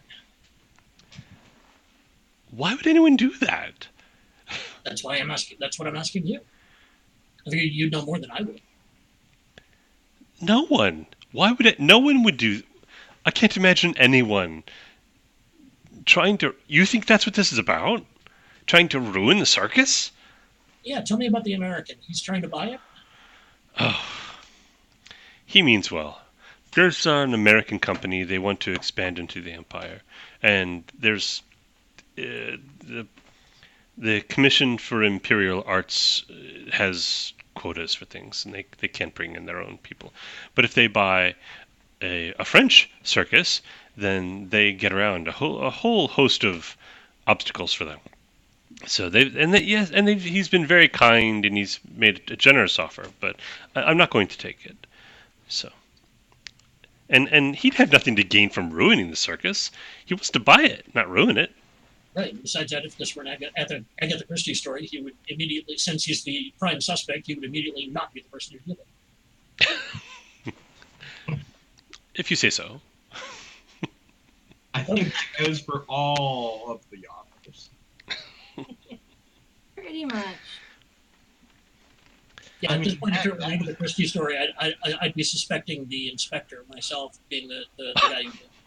Because he's the person who has absolutely nothing to gain by doing it. I was gonna say not even the agent in this on the honor. So I'm in his trailer looking for whatever offer might have been offered. Oh yeah, make a investigation roll. Let's see what you find in the trailer of Claude Brasseur. 13. You need I rolled double sixes. Ow. You ransack the trailer, you don't find any paperwork as far as the offer from Merlin Amusements Limited. You do find 13 is still pretty good. Well, I'll just give you for free. Payroll. You find payroll stuff. You find documents from the banks, and from he's got banks and private investors. You find out that Alexander Montand is a private investor, as well as several other high-ranking individuals whose names you recognize. And also the banks. Apparently this guy owns, in addition to the circus, he owns 4 theaters in various cities. Those have been mortgaged. So if he loses the circus, then he will also lose those. So. Okay. But we don't find is any offer from Clark Eastwood or Merlin Amusements Limited. Must be verbal. Okay. Well, no. Actually, the more important thing that I don't find is phenobarbital. Time to go ahead and search Clark's trailer. Clark Eastwood? Oh no, he doesn't have a trailer. He doesn't work here. Oh, really? Or yes. Correct.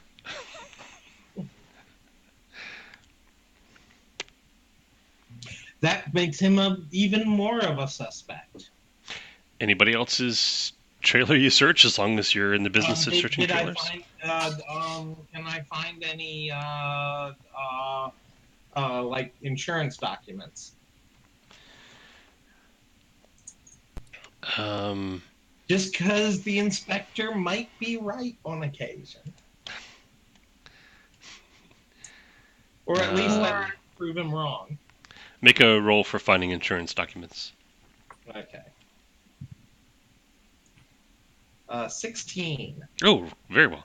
Yeah, you do find them. Basically, it is the minimum amount of insurance. It covers if an audience member is accidentally injured, if one of the performers is accidentally injured. There's really not anything that covers just the circus failing. I mean, they're very, very specific in what they cover. Like, Okay. So it's not going to be to his benefit to have this happen. not that you can tell from a cursory examination of the insurance forms that he has. For the good lawyer, possibly, but not. But then the lawyer will take up most of the proceeds anyways. Yeah. Most of what you do find that is insured isn't the circus itself. It's the people who either work there or come there. Gotcha. Okay, that is information to pass on to the inspector, but I'm going to put everything back where I found it so that, actually, I'm going to show it to the, who is it, Jean-Claude? Which one?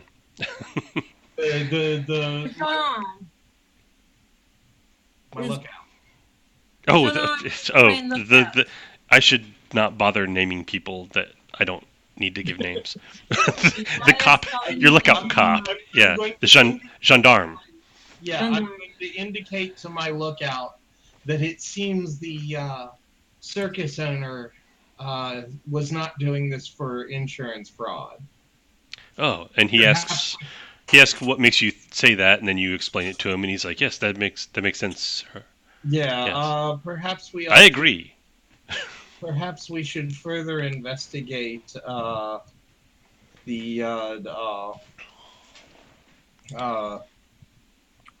it sounds silly for me to say it, but the American. Okay. Oh, anyway, Brandon, in the meantime, I'll make a quick phone call to somebody I know at a hospital. Ask him a couple of questions on how one administers phenobarbital. By the way, did you intentionally pick phenobarbital? Because you can administer it like hundreds of different ways, and it's incredibly fast acting. Yeah. Wow, this is incredibly useless. So, here's the thing. Toxodon makes finds a phone, because they're not everywhere. Right. But you telephone, right? Yeah, you go actually in the hippodrome, in like the actual physical building that is the big Colosseum around the open area. Yep. You find basically a bank of phone booths, and you go in there and you make a phone call to an associate at a hospital. Pull out a black notebook, page through it until I find the doctor I need, and dial the phone.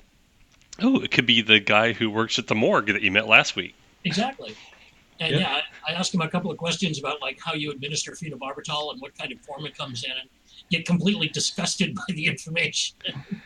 It's like, yeah, well, it can be either liquid or tablet form, and it can be ingested or injected. Some people prefer, if they've got it in tablets, they'll crush it and mix it with a drink and then drink it. People who have trouble swallowing pills, because some people do.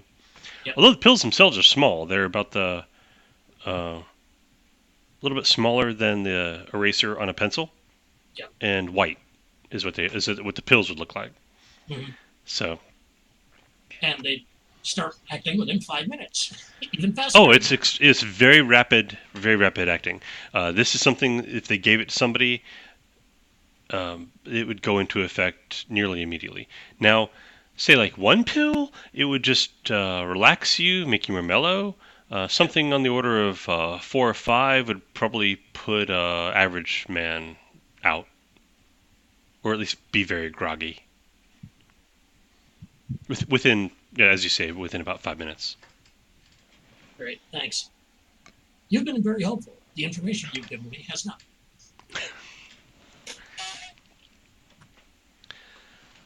Actually, I think it's been very helpful information if you apply it. But that's just the GM speaking. So anyway, okay. So Doxodon has information about phenobarbital. Yep. And Again, wander back, find Carol and Johnny Diamond. Mention that I've found some information on phenobarbital. Tell them what I found. well, you told Carol. Last time Yep. Carol saw Johnny, he was out walking toward the trailers. He hasn't come back yet. I was actually thinking of going to look for the person who was the lady who had been having darts thrown at her, the knives thrown at her. The knife Oh, thrower's yes. assistant, Saturnine. Yes. What a Okay. great name, by the way. Especially for a carny folk. You gotta assume half these names are made up anyway. I mean, by the people. I have personally, in real life, I've personally known many carny folk. And if I met a knife thrower's assistant named Saturnine, I'd have been like, oh yes, tell me more. It's a great name is what I'm saying.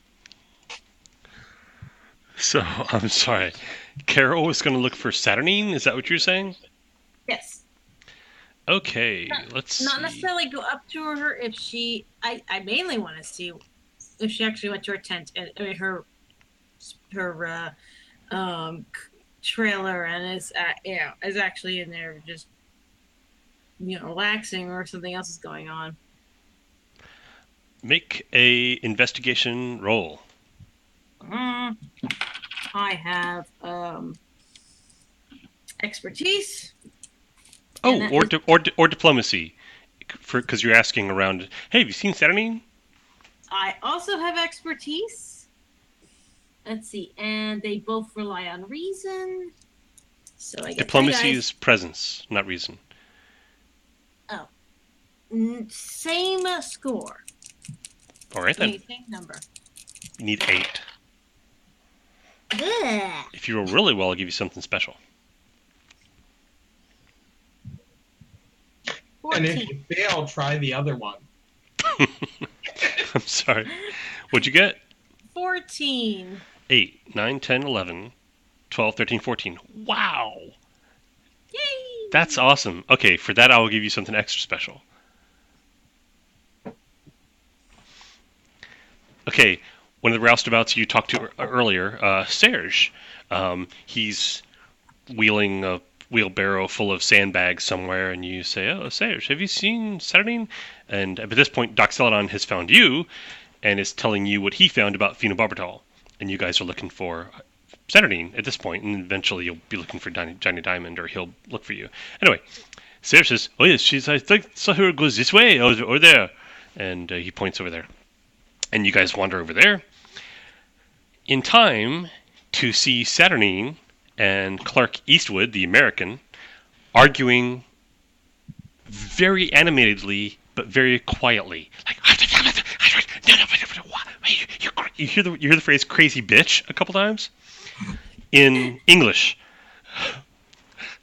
And she's demanding money, and he's Kind of pull Carol back a little bit and toss out a cantrip so I can amplify what they're saying so we can hear it.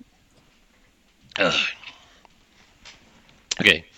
She's demanding to have what he promised to her, because he promised to her that he would get her a headlining act in an American traveling carnival, and she would be the headlining act, because apparently she of course, what she says she's very talented. She's a real performer. She's tired of being stuck in these assistant roles. She wants to be the headliner, and he promised that, and he needs to make good. And he says, "Look, I I want. I'm trying to think of how to say this.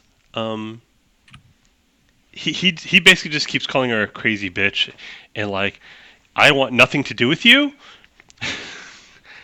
And if you keep bothering me, I'm going to tell the police everything.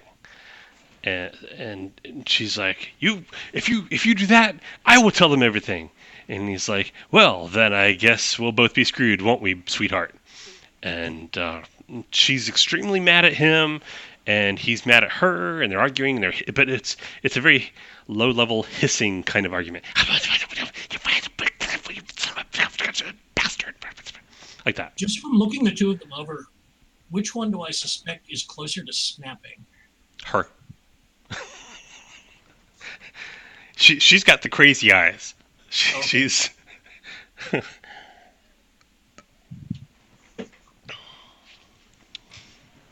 I'm going to cast a spell on her to see if I can push her a little further along. Do you want this to be something that Clark Eastwood will notice or No, not? I want it to be very, very subtle. Subtle. All right. So throw a penalty die on there, Okay. and we'll roll some dice. All right. You're rolling against her presence. Which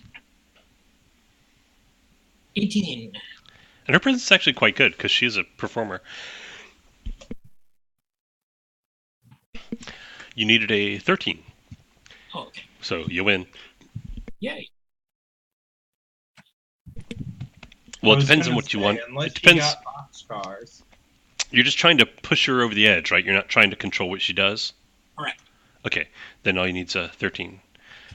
So,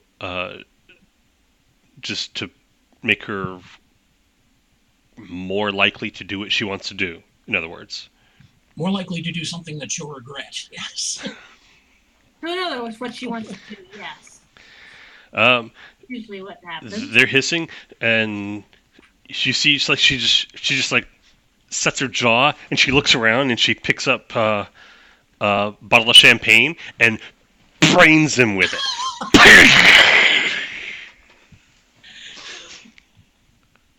At which point I will yell, "Oh my God, did you see that?" And I'll point at her.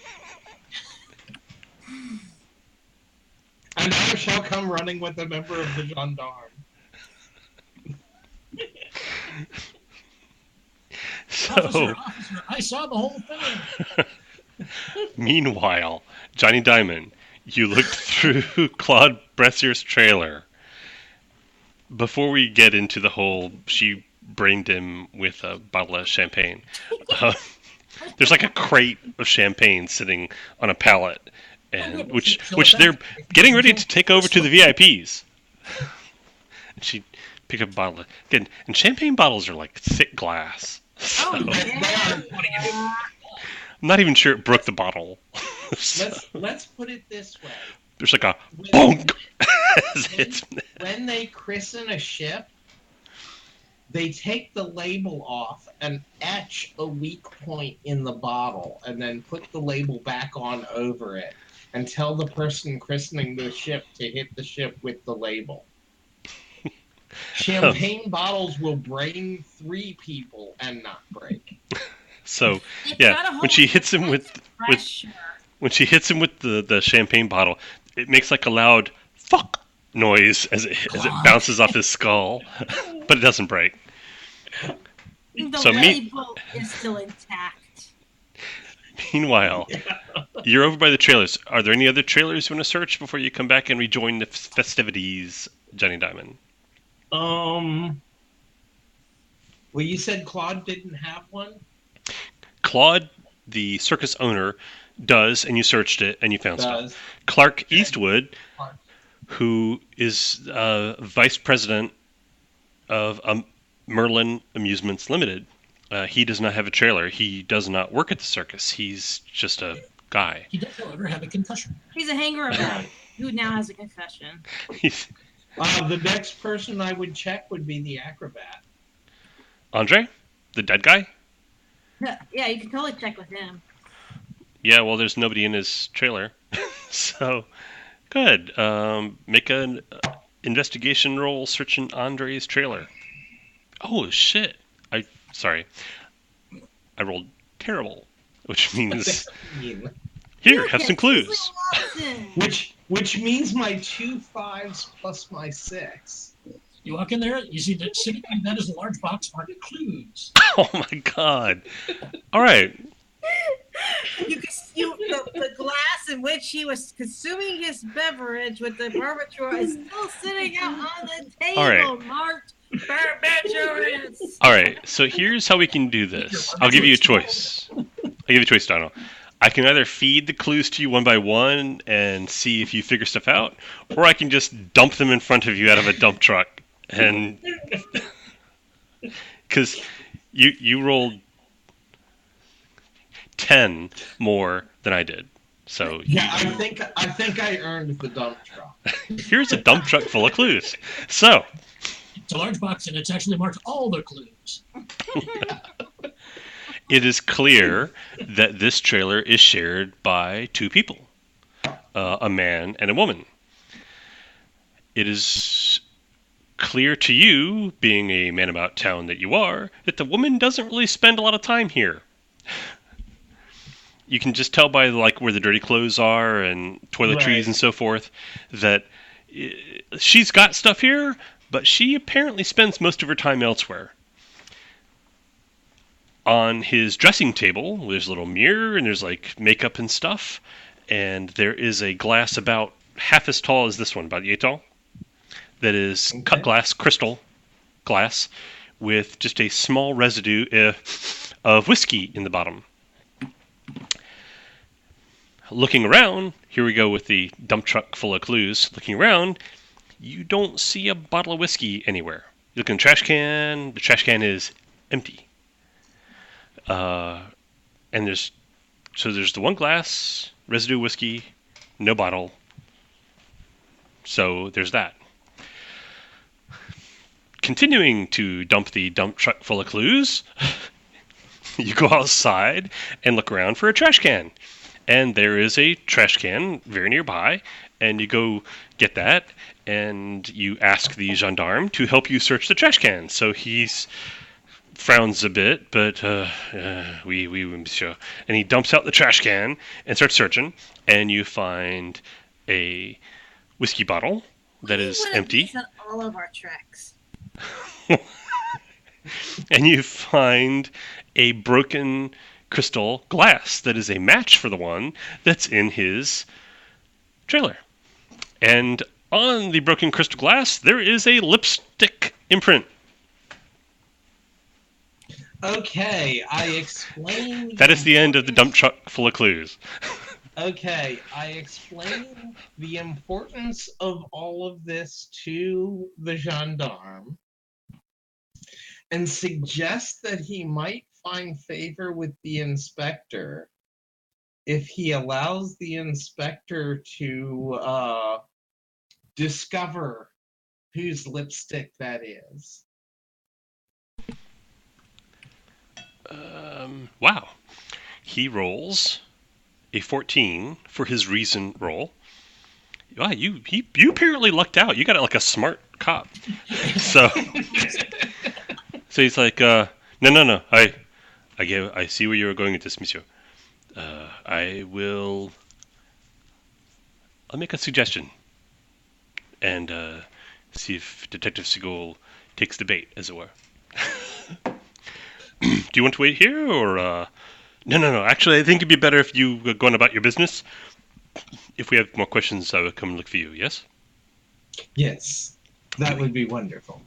Okay. I look forward to your promotion. Thank you. Your name?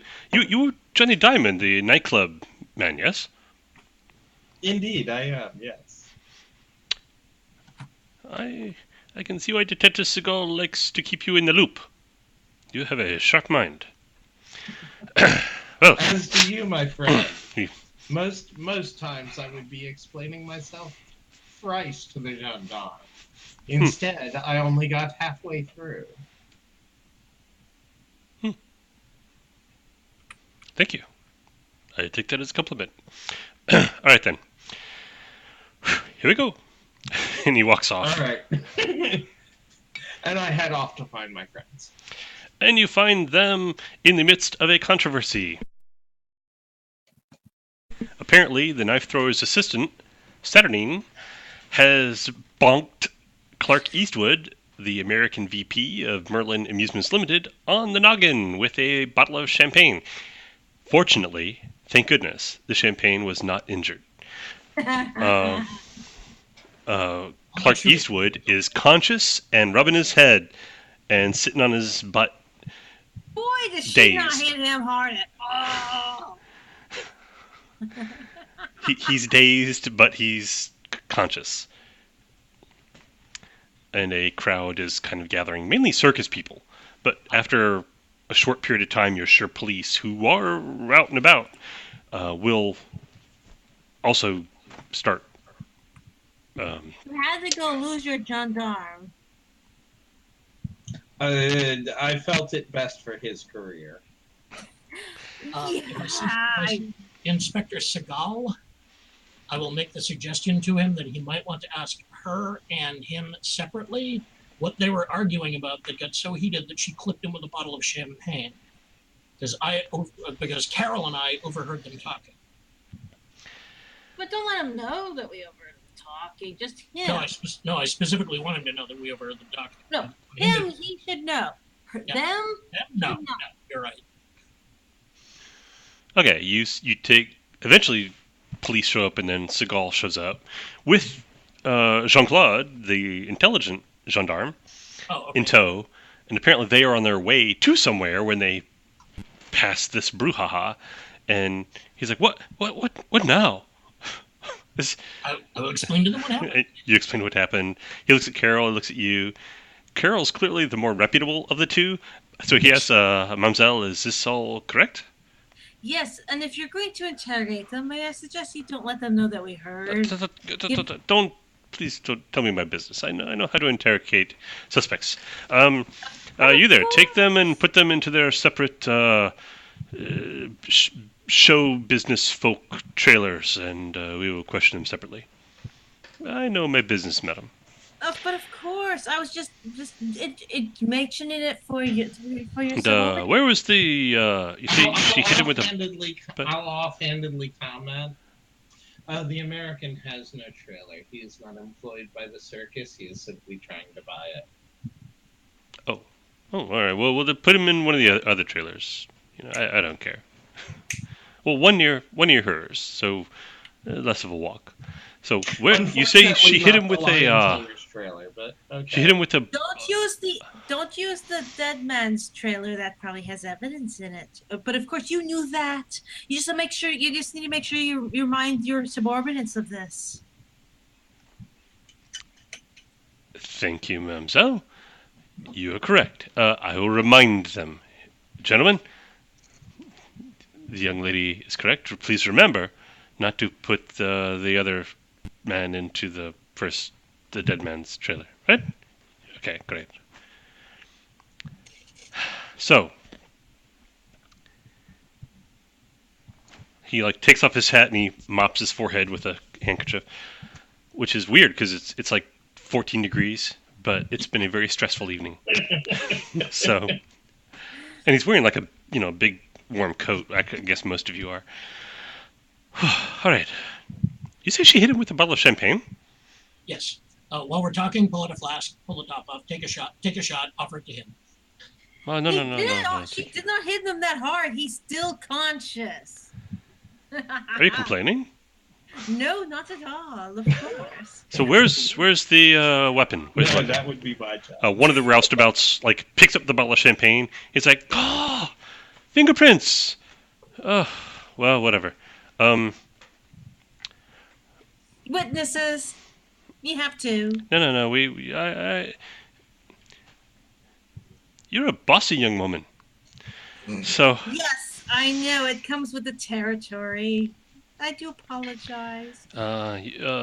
He gestures one of the gendarmes over. He's like, okay, take that bottle. Actually, when he says she's a bossy young woman, I'll lean towards the inspector and say, well, she is with and I'll name the department. SIT. With the SIT. He looks at you and she says, She's that one? Yes, I believe so. I knew Diamond had friends at the SIT, but I thought they'd be older and uglier and... Well, this is Johnny. I do apologize. I tried to. I do realize this is not my territory, and I'm out of jurisdiction. No, I'm sorry. Please, the apology should be mine. It has been a stressful evening. It's been a very stressful. Shall I get you some water or something? No. It says, although if you still have that flask, perhaps I... Give it to him. Yes. Oh, that's Much quite better good. than water. He hands it back. Right then. All right. First things first. The weapon with which the assault was committed. I see. Well, for the sake of analysis, I think we will need to compare this one to the other ones to see if there's any difference. So go ahead and put that into the crate and put all that crate into evidence. Or Excellent. tell you what, just put it in my car and I'll make sure it's taken care of. So, and then we have the young woman. Let's go talk to her first. And he goes and he follows some gendarme. Actually, he turns to Jean-Claude. You said something about the man who was drugged. And, you know what that reminds me? He had to be drugged somehow. What would be the best way to drug a man is for him to want to drink it. And what better way to want to drink him than to have a drink in his cabin? Let's go to his train car or trailer or whatever, and he leads Jean-Claude back to Andre Antoine, the male acrobat's trailer. In short order, finds the glass, realizes there's no whiskey bottle, goes outside, looks in the trash can, finds a whiskey bottle, finds another glass, finds the lipstick, and he congratulates Jean-Claude for his keen observation in suggesting to look for these things, and puts the glass with the lipstick into like a bag and hands it to another guy, and he says, it is a pity that the science of fingerprint analysis does not extend to the lips, but we can compare the shade of lipstick. So, Monsieur. Hmm? Monsieur Detective. Monsieur Does it Diamond. not? Hmm? Does it not? Does what not? Simply take the lips. Simply take an imprint of the various lips and compare them. It may not be conclusive, but it would not hold up in court. But the others. color and the The brand make of and lipstick, these things, there is legal precedent. So, I know my business, monsieur. So, I think we've given carries him away. enough pieces at this point. What? I said I think we've given him enough pieces at this point. I need a break stop. All right, we shall break for 5 minutes. Okay, Thank you. Okay. pausing. Oh wait, I'm the person who has to clean that up tomorrow, aren't I? Hey Gracie, come here. Stop. And on with the I'll game. clean it. So, where are we? Are we recording? Yeah. We were giving the good inspector all of the little pieces of the puzzle so that he could put them together and, do his police thing. Right. Well, he's got to go question Saturday, the knife thrower's assistant, and Clark Eastwood, the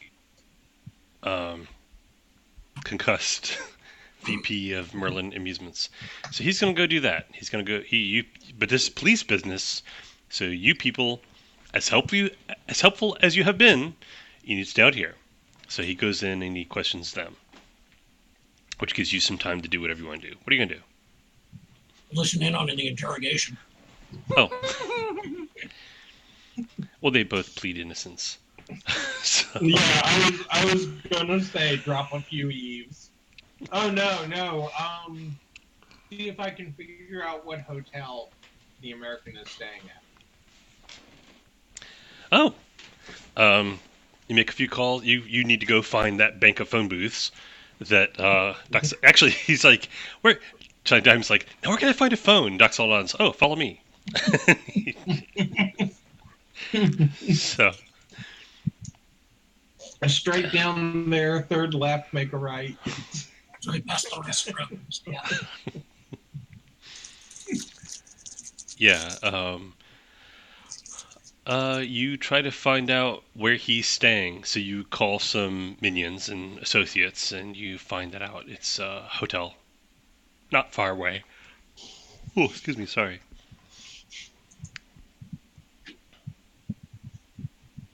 And then what? I mean, is it a particularly nice hotel? It's a Little on the downside hotel? no. It's a nice hotel. It's a nicer than average hotel. Okay. Like if they go to 5, this is a 4. Okay. Can I get his room number? Sure, why not? Okay. I will write down his room number and his hotel number and slip it to Jean-Claude. Well, Jean-Claude's in there with the detective, but when he comes out, you'll give him that. As it happens, make a investigation roll. Anybody who cares to. Okay. 13. Well, I guess I should roll against you. 17. Ooh. I rolled terrible, only a 12. 17. Holy moly! Double sixes. However, so anything under 15 fails. Carol. It occurs to Carol. You really don't know anything about this Clark Eastwood guy. I mean, sure, he says he's a vice president of Merlin Amusements Limited, but you have no evidence of that. He could be anybody. Absolutely. I mean, at least circus people, at least you know the knife thrower is a knife thrower and the strong man is a strong man. But this guy, you know nothing about, really. You didn't even find, Johnny Diamond didn't even find the supposed offer to buy the circus. So it occurs to her that the time zone difference between France and the United States is significant. So even though it's like in the later evening here, it's probably early morning or midday there. So why midday. not call Merlin Amusements Limited? So you get an operator on the phone, and after about 15-20 minutes of transatlantic finaglery, you connect yourself with somebody at Merlin Amusements Limited, which is headquartered in Ohio. Battle Creek, Michigan. Sorry, I just love that name. And I just happen to have an English speaker standing right next to me, if needed. That's true. So I guess Johnny Diamond, you get on the phone to Merlin I should have picked a better name. Yeah. This is such a tongue twister. Merlin Amusements Incorporated. Limited. Merlin Amusements Limited. Yeah, say Would that you- 6 times fast. Merlin Amusements Limited. Merlin No, Amusements. I do. It was rhetorical. Johnny Dollar, do me a favor, please, and translate to English. I'm speaking. Okay. I've managed to get a hold of the Americans who own the company, who are part of the company we're discussing. With some amount of annoyance, the woman on the other end of the phone says, for the third time, Merlin Amusements Limited. Bonjour, momento. One minute, please. Johnny Dollar, please. Here. Ahoy, ahoy!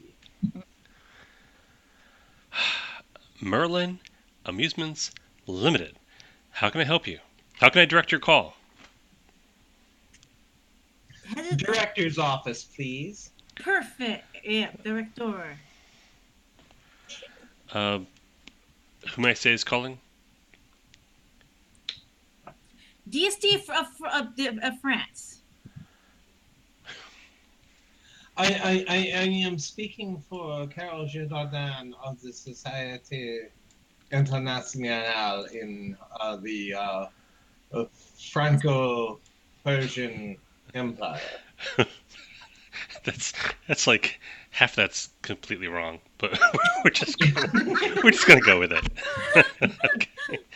Yes, I did. Correcting you will serve no useful purpose. So, Not make very a good, make a Speaker. make a diplomacy roll, Johnny Diamond. See what you And get. you know what? Half of that was wrong on purpose. No, it wasn't. No, it wasn't. Make a diplomacy roll. No, I'd have said You're- Société Roll dice. Internationale Thaumaturgie if I had wished to say thaumaturgie. Roll dice. Roll. Make a diplomacy roll. Okay, only a 15. That's more than you needed. So Okay. she pauses, and oh, okay. Apparently, the whole imperial thing, like, yeah, okay, you got past this level of the bureaucracy. One moment, please. And there's like click, click, click, click, click. Okay, while this is going on, I look to Carol. And what am I to ask them about? Ask him for the identity of apologize and say we apologize. We were trying to determine get a hold of the director and pretend you know his name, but get it wrong, so they get it. So they give it to you.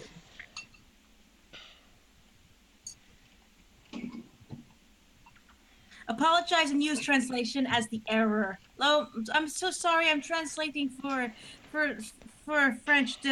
No, all right. Get the name of the director and find out if he knows Claude. Clark Eastwood. Mr. Clark Okay, Eastwood. Mr. Altman's office. Who may I say is calling? This is. I am calling on behalf of Carol Jordan of the Société Internationale of the Franco. Austrian, not Persian. Franco-Prussian. Franco-Prussian. Franco-Prussian. He could hear loud. I'm sure I'm groaning loudly enough. Oh my. Oh, one moment. Let me see if he's in. Click, click. Click, click. Did, Click, click. And then a guy picks up the phone. He's like, "Hello, who is this?" Hi, hello. Is this the owner of Merlin Amusements? David Altman, owner. Not so much. Currently the CIO. Who am I talking to? You from the Empire? Are you the guy who keeps who's keeping us from bringing our traveling carnivals over there? Because, buddy, No, I got a bone to pick with you.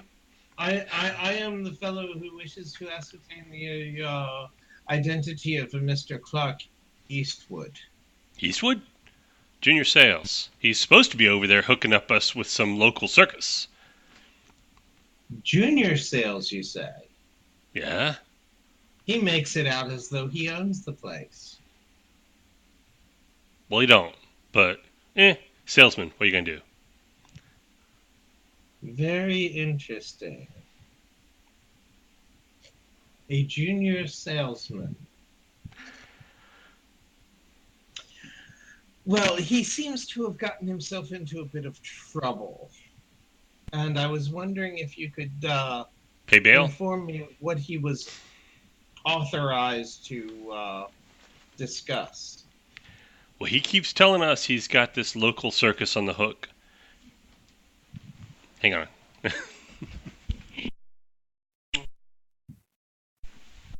Kiss my sweetie goodnight. Well, he's supposed to be getting some local Frenchy circus on the hook, but we have yet to see any paperwork on this, so it could just all be bupkis for all I know. Why? What kind of trouble has he got himself into? Well, he is certainly working with one of the imperial circuses. Oh, good. That's what he's supposed to be trying doing. his hardest. Tell me, has he ever been known to use barbiturates? What? Oh, just conversation. And who am I talking to again? I am calling from the Empire. We are investigating a very serious matter that is not for public consumption. Well, look, if he's in trouble, he's an American citizen, and you should take him to the consulate. Because I ain't paying bail. But... Or you got bail over there? You people got bail? No, we usually just let them rot for a few years. Well, mister, he's an American citizen. I demand you take him to the American consulate. Deport him if you gotta. I don't care. Thank you, sir, for all of your information. What's your name again? Charles. Charles Latom. Charles Latom. Okay, Mr. Latom. Charles, as in Charlemagne. That's what I said, Charles. Charles. Latom. As in So- Charlemagne. So, Mr. Latom, so what exactly is he being held for? He is not currently, but I'll keep you informed if he is. Click.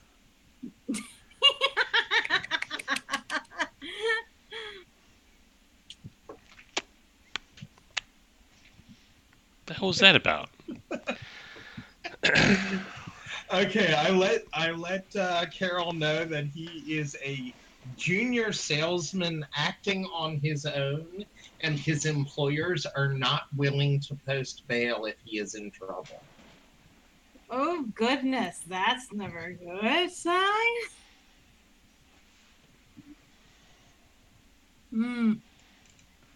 Probably should let that gendarme know about that.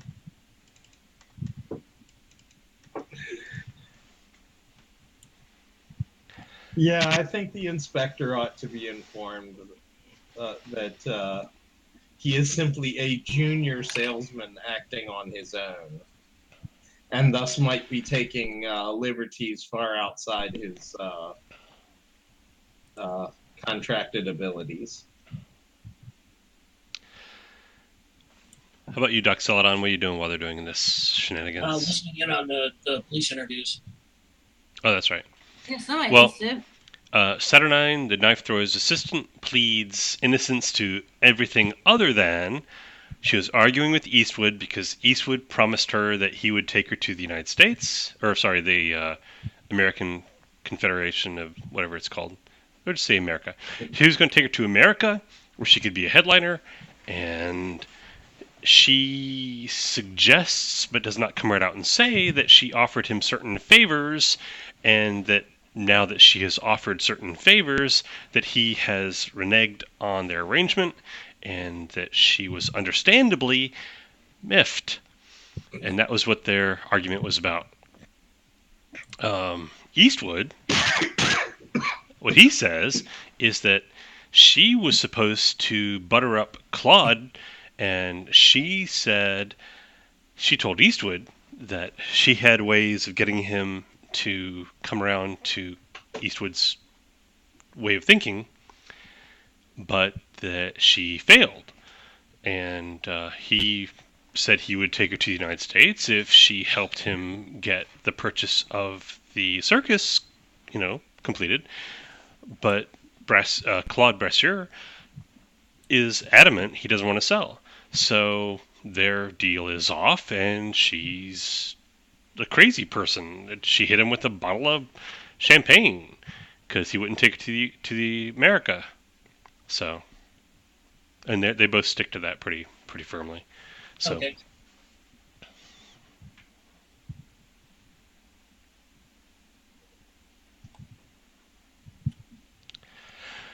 at which point Detective Seagal comes out, and he's rubs his forehead. He's like, okay, I think they're both lying, but I don't know about what, because their stories don't match. Either story might be true. I don't know. They can't both be true. Actually, they could both be true. But Have you interviewed the female acrobat yet? Jean, the female acrobat? Yeah. Well, we've asked her questions like where was she, et cetera, et cetera. Did she know of anyone who'd want to kill Andre? We've asked her those kinds of questions, but it wasn't helpful. Why? Just curious. It seemed like the whoever administered the barbiturates to him was a woman. Just a judge lipstick. But she doesn't stay there. I figure the only two women of interest have to be the knife thrower's assistant and the other acrobat. Okay, we should, at the very least, we should see if the lipstick shade matches. So they go and they check on that. And you can tag along if you like. I'll offhandedly suggest as we're walking over there. Have you investigated this Clark Eastwood? What, the American? Yes.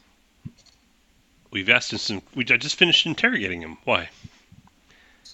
He was apparently trying to manipulate the knife thrower's assistant into helping facilitate the sale of the circus. As far as I can tell, it has nothing to do with this murder at all. Well, it might help you to know that he is a junior salesman trying to make his way up in the company. And I was just wondering if he might be the sort of man who would take extreme liberties to further his own career. Maybe. The assistant, Saturnine, she did say that she had offered him certain favors, wink wink, in order for Eastwood to take her to the Americas. So it could be that maybe he deserved to be bonked in the head with a bottle of champagne. Oh, at least. We're just trying to find out if he's worth hanging or not. Right, even so, as far as I can tell, it has nothing to do with the death of this Andre, the acrobat. You don't think an offer to purchase this circus for an American consortium that will not back him up is not perhaps a reason to try to lower the price on the circus?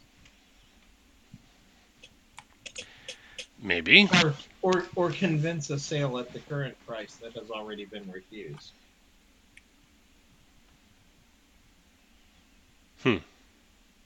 Brandon. Maybe. Yes, sir? Lipstick trace on the glass. Can I use sympathetic magic to see who it belongs to? Sure. Well, I would like to give that a try, if possible, subtly, because I really don't want anybody to see me doing it. Well, good thing I'm keeping the inspector busy then. The glass is actually in a bag being held by Jean-Claude, the intelligent gendarmerie, and your little circle of investigators is currently heading toward Jean, the female acrobat's trailer. Or actually, it's not her trailer, it's actually Frederick the Strongman's trailer. Mm-hmm. But she's just it's where she stays. Staying with him there right now. Well, actually, let's see. If you ask a roustabout, they don't tell the police anything. They're just like, have you seen Jean, the female acrobat? And they're just like, oh, no, je ne sais quoi. Oh. But if Carol asks one of them, they're like, yeah, she's, I could be wrong, but I think she might be visiting Frederick's trailer right now. Just to take a break and visit, which she does from time to time. Thank you so much. If you know what I mean. So, yeah. So you find your way over to Frederick the Strongman's trailer. Ask Jean-Claude just if he'd hold the bag up with the glass in it for a This one? Take a look. Oh, I open up. Oh, you want to take a look? Sure. No, it's just he reaches in. He I gets don't a need to tissue. take it out. I just take a look at it. Oh, okay. Well, there you go. Yeah. And are you an expert on glass? Lipstick. It's not Oh. lipstick. Oh, well, just a moment. He gets a handkerchief and he reaches in and he gets the glass by one edge and with a handkerchief and holds it up. See? All right, so We're going to compare it to her lipstick. Meanwhile, Detective Seagal's rap, rap, rap, rap, rap, rap on the front door of the trailer of Frederick the Strongman. So he's like, Anyway, do a spell on the lipstick to see if I can figure out who was wearing it an hour or so. This would be scrying. Reason plus power. And I will roll against you. We shall see what we shall see. And it's -1 dice because it's subtle, right? Yes. Okay. Got a 12. What you got? 18. 18. Yay! Fortunately, this is extremely direct. So nobody else sees this because it's subtle. You see it. The glass glows, and then there's a beam of light that goes "Bzzz," and then points over there at another trailer. The one where Saturnine, the knife thrower's assistant, is currently sitting with a police officer posted outside the door to keep her from leaving. Because Seagal hasn't actually released her yet. He doesn't think she has anything to do with the murder. But even so, he's keeping her But put that's his for now. fault. Anyway, there's a beam of light from the glass pointing at that trailer. Okay. The front door of the trailer you're knocking at, or Detective Seagal's knocking at, opens, and Frederick, the strongman, looks at you all, and he says, "What?" I'll let the detective take the lead on this one. Yeah. Yeah, really. He wants to talk to Jean. Ooh, sorry, I should have muted. Frederick says, no, that's out of the question. She's distraught. Her husband was just killed. And Detective Seagal says, yes, that is exactly why we are here. And he storms up the little foldy step things that go up into the trailer and pushes the strong man aside. More like nudges a strong man, and the strong man politely Allows him to takes a do step it. back. Yeah. Johnny will slide up to the strong man. Does she keep her lipstick in your bathroom? Monsieur, that is a deeply personal question. How dare you? Yes, but if you can bring me her lipstick, it might solve everything. Meanwhile, Seagal is pointing an accusatory finger. J'accuse! At Jean. He says, young woman, stand up and present your lips for inspection. That's one of those statements that sounded better in your head, didn't it? It must have. It is a trailer. It's tiny. So, and the bathroom's at the far end from the actual door, so you would have to pass both Detective Seagal and Jean to get to the little lavatory area to get to where her lipstick is. So I'm not going to be able to shortcut the inspector on this one. Not without it being really awkward, unless you were to just be more creative than I can imagine. Yeah, no worries. I'm not Jean-Claude, gonna stress over it. the glass, please. And Jean-Claude produces the glass, and Detective Inspector Seagal gets the handkerchief with the glass, and he holds it up next to Jean's mouth, and he looks at it. He looks at her mouth. He looks at it, and says, I would hazard a guess that this was a pale shade of pink. Yes? And she's like, love's first kiss. And he's like, exactly so. This is clearly more of a plum. Madam, this is not your lipstick imprint. And she's like, okay. He's like, well, I think we've discovered what we came to discover. Thank you very much. And he leaves. And he hands the glass back to Jean-Claude, who puts it back in the bag. That's the strong man as we're leaving. It's not your lipstick, is it? No. I wear the eyeshadow, but not lipstick. No. Oh, okay, good. Are we? Frederick just looks kind of puzzled as everybody like files back out. He's like, Are we done? He's standing in the doorway, looking down at you guys. Is that everything? For the moment. Oh, okay. Bonsoir. He closes the door. As much as I would like to annoy that fellow, I think his girlfriend is in the clear. Actually, while we're walking, I'll like lean over towards Johnny Diamond and say very quietly, actually, yeah, the lipstick sign pointed to Saturnine. Such a shame. She has a lovely name. I'd hate to see her hang. Let's see. Don't get too close to her with a champagne bottle of sport. Those are the best kind of women. The kind that they will keep an eye on. You with a champagne bottle? Well, I generally aim for more subtle methods, but yes. Let's see. Okay, let's review I'm not being the sarcastic. clues that you have now, and I want to see whether we can just move straight to the conclusion or whether there's more clue gathering that you need to do. So, I think it's pretty clear that Saturnine dropped Barbitowitz in order to go to America as a star, except this dude's a fraud. no, he does work Or for them. at least a salesman. Well, he didn't specifically probably didn't specifically ask for it, but he kind of gave her if you help me, I'll take you to America. So she helped him in an unexpected manner. It either he or she is going down. Oh yeah, absolutely, one or the other. Honestly, at this point, whichever the detective prefers. They're both culpable. But the way the laws work in the Empire, only one of them's really going to go down for it.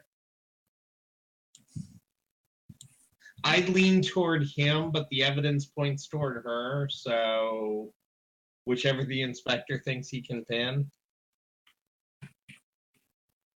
Which is probably going to be her because the American can always, Actually, Brenda, once we get to her trailer, check again and see where the spell points me. Does it point me to her? Or does it point me to somewhere else or something else in that trailer? Funny you should ask that.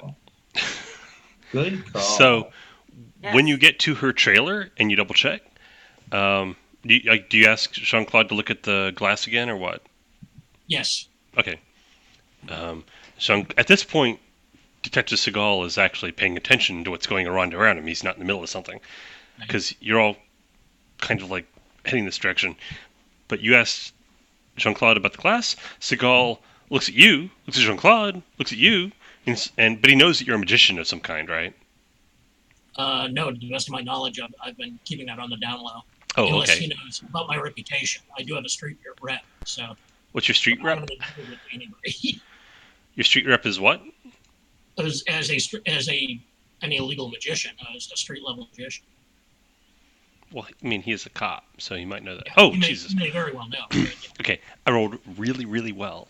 So Okay. he doesn't know any details about you, but he thinks that you're either maybe a purveyor of black market magic. Maybe you don't do it yourself, but maybe you like sell it, like you're a dealer, Charms, yeah. or something like that. He thinks you're related to that business somehow. Somehow a hex pusher, yeah. But you're an associate of Johnny Diamond, so he basically just doesn't push. But when you ask to see the glass, he like gives you a look like, are you sure you want to do this? Is this really where you want to go with this right now? And if you look, do you look certain, or do you back off? I'll look at him and say very calmly, "I'm an expert on lipstick." Oh, well, in that case, yeah, Jean-Claude, show him the glass. You can't really tell whether he believes you or not. Right, But it's an implausible excuse. It But works. It covers his ass, so that's what's important. Yeah, Jean-Claude, go show him the glass. Maybe he knows something about the lipstick shade. So Jean-Claude gets his handkerchief and pulls out the glass and shows it to you again. All right, and recheck. 21 this time. Zowie. Let's see what we got. Still also subtle. So nobody sees it but you. All right, that's cool. Oh, yeah, more than enough. It is now pointing toward the trailer next to Saturnine's trailer. Actually, it's kind of moving back and forth like this. Okay. But Like someone is pacing. At which point, you hear a yell, "Help! Help!" from inside the trailer. And the cop that's guarding the door of the trailer that Clark Eastwood is in, he, looks around, it sounds like it's coming from nearby. Run into the trailer where the spell is leading. Well, that's the trailer where Clark Eastwood was being held. Oh, okay. The trailers are not big, so they're not as big as an 18-wheeler tractor-trailer. They're maybe half that size. They're like Airstream trailers. Yes, that's more or less what they're like. Yeah. What we have is at the far deep end of it, Clark Eastwood is standing there, looking panicked. The place smells like solvent as the door opens. The cop who's guarding the door opens it for you because you are clearly supposed to be here, so he opens it for you. A solvent smell comes out. Standing inside is Saturnine, who is holding a lit cigarette and an empty can of turpentine. And the floor of the trailer and Clark Eastwood himself have been splashed with turpentine or paint thinner, something like that. Right. And he starts yelling to you guys, "She's crazy! She's crazy! Stop her!" I am going to grab the cigarette by the hot end. Well, first I'm going to lick my hand, but I won't let people see that. I want you to know that if you fail, you will be condemning Clark Eastwood to a fiery death. Just so that you know. And possibly yourself as well. That's kind of a foregone conclusion. Okay, let me do the math on this one real quick then. Is there a towel or blanket nearby? Well, there's all kinds of stuff, but because somebody lives here. Like within grasp, can I grab a blanket off the bed or whatever? Off the bed, no, that's way over there. You guys are by the door. Okay, can I... Stand back, she says. Stand back. It's his fault. It's all his fault. What's all his fault? Everything. He lied. He lied to me. He's like, "You crazy bitch. I never told her to kill anybody." I tell her, he's a salesman. Of course he lied.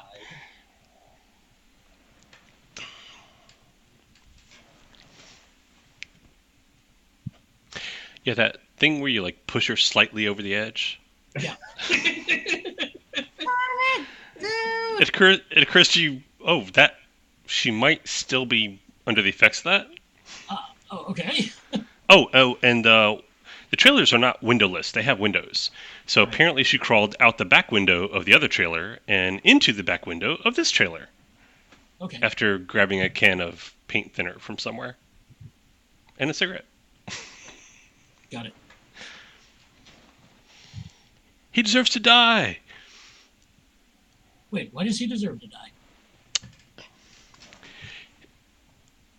Because he promised he'd take me to America.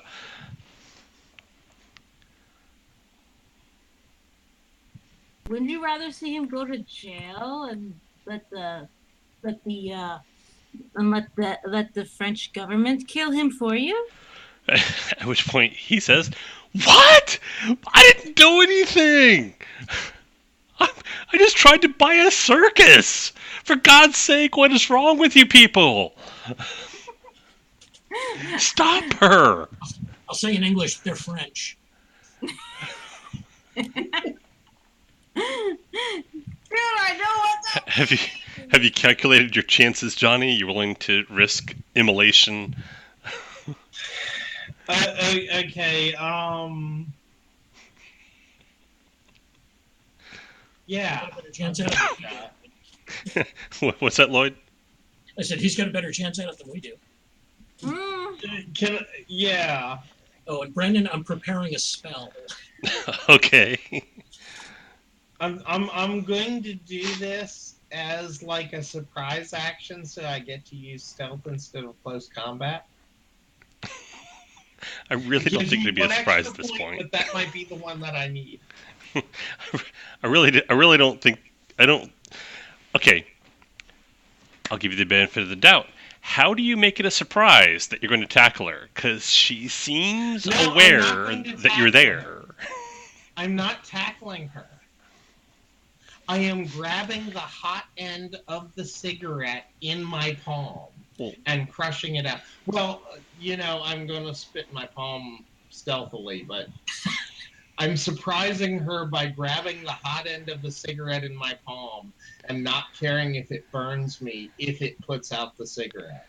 You're still going to have to, physically approach her for that. It's not like she doesn't know you're there.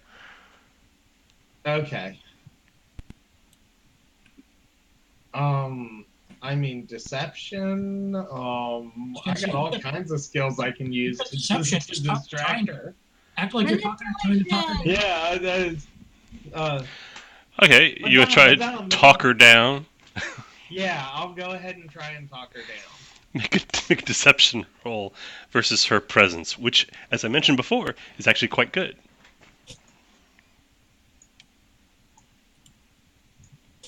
Okay, I only rolled a 15. Wow. All right. Well, you needed a 12. She rolled decent. But so what kind of stuff do you say to her as you slowly edge toward her? Oh, madame, you misunderstand how the Americans work. He is simply a salesman. Let me tell you, his boss, his employers, they do not care if he comes back or not. What? He says. But I'm this close. I was this close. And she's like, "Shut up, you liar. You're a liar." Okay, and at which point you can do your... Yeah, at which point I'm going to grab the cigarette. You can try. Make a roll. Basically grab the hot end of the cigarette. I'll give you it's close combat, but I'll give you a bonus die for sneaking up on her. Okay. Oh, and a bonus die. I rolled well. I rolled well. You're going to die a fiery death. 16. Holy cow! All right. Well, you gave me a bonus die. I did, because you snuck up on her, so to speak. You distracted her while you got into position. Yeah, you needed a 13. You got a 16. So yeah, you leap forward and you grab the cigarette, and she's like, "No, no!" And she's like, pulls the stub of the cigarette away, but of course it's not lit anymore. She's like, "No!" At which point I'll yell, "Get her, boys!" and step out of the way.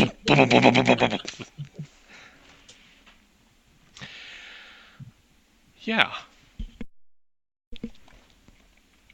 So apparently Clark Eastwood paid her to try to finagle a way of getting Claude Brasseur to sell. She said she could sabotage the circus because she knew that Claude had everything riding on this particular venue. And if it failed, he'd have no choice but to sell. And so Clark gave her like 1,000 marks or francs. Nah, that's too many. 100 francs. He gave her 100 francs. And so she drugged Andre, and before he was completely out, she like led him to where the setup was for the Wheel of Doom, and then he basically passed out there, and she opened it up and shoved him inside and closed it, and then she was the one who rolled it out onto the ring, so nobody else knew, and she didn't actually expect him to die, so, but she didn't like him anyway. Nobody did. So, yeah, so there's the deal. And Detective Skull deduces all of this. All Haha! by himself. I'll congratulate him and shake his hand. As do all the VIPs. Which, I would shake his hand, except I've got some ice in my hand from the cigarette burn right. Don't worry about me. Actually, I'll take you aside, and I can put a heal on your hand. And I'll mention to you that, by the way, you know the first spell that wizards learn is how to create a fire? You know what the second spell is? How to put one out. I shall remember that next time. You didn't interrupt your big dramatic moment, man. maybe next time. Actually, Johnny very quietly and in English goes, I shall remember that next time, Edwin.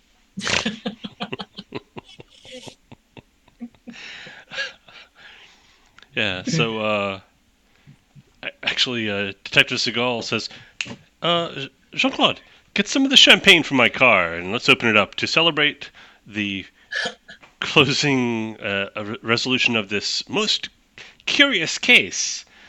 And so they get some of the champagne, which is actually the circus's champagne, and Just pop it open.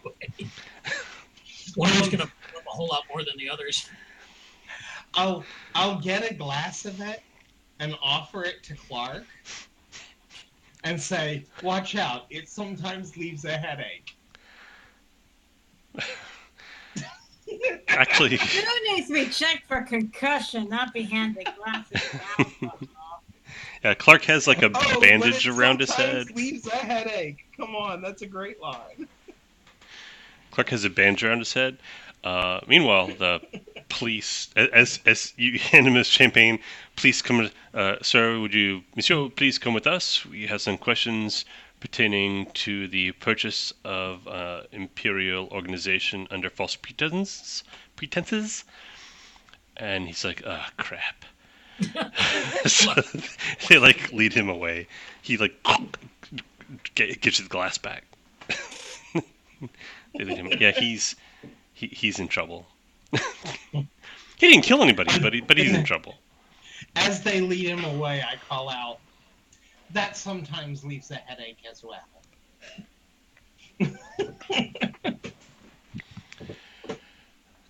Claude is still distraught because he still thinks that his circus is ruined, that this is going to taint it.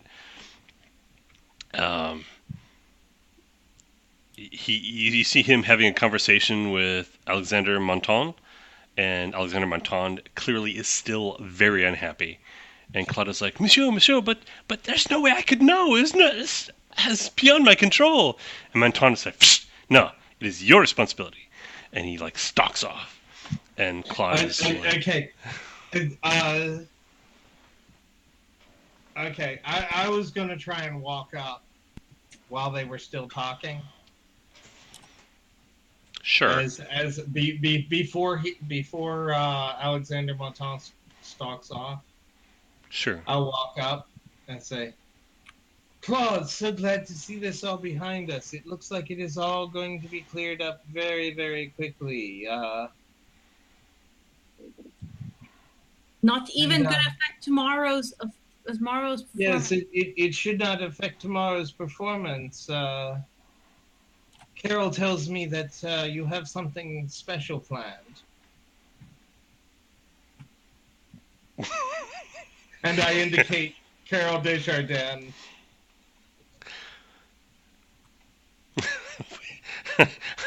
I'm not sure he's going to think on his feet quite this well. Let me see what he gets. Oh, holy moly. Yeah, he like looks at you, and at Carol, and he's like, yes.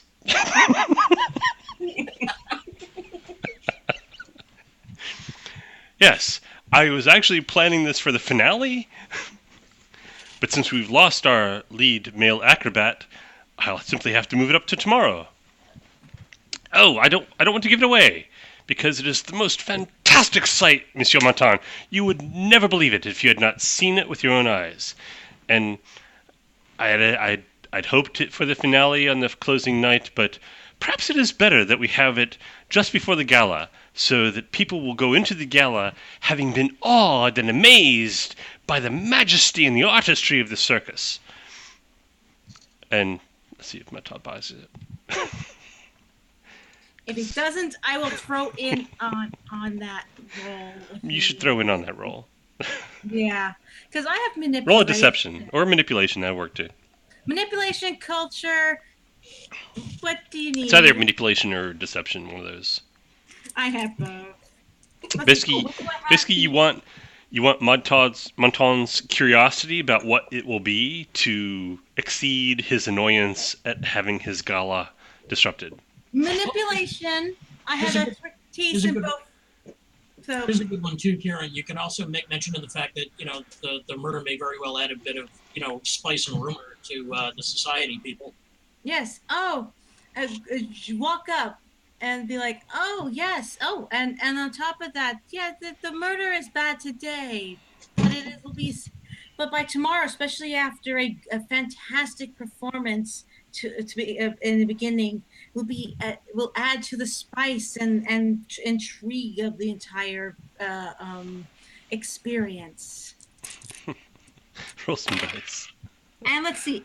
So 6, 10, 16. Just barely. So, pardon me. He's clearly still quite peeved. And he looks at Claude like, And he looks at Carol. I was so honest with him the last time. Okay. We will see what happens tomorrow. Bonsoir. He walks off. And Claude turns to Johnny Diamond and Carol and he's like, thank you so much, my friends. Now I have to think of something to do tomorrow. Do we need to show up tomorrow to make sure to help you out then as well? I'm sure we'll think of something. There was that whole the high trapeze act. That might do it. I have to go talk to... Oh, poor Andre. Well, I have to go to Jean. Let's see what she thinks. Please enjoy yourselves. I'm going to go off. Bring her in on an elephant.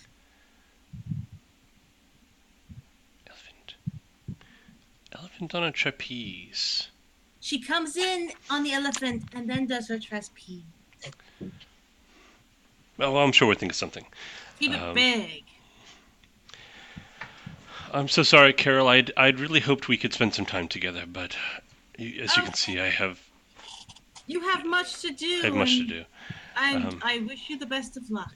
It really was nice seeing you again, and it was a pleasure meeting your friends. Yes. I'm just sorry that this was their first introduction to my circus.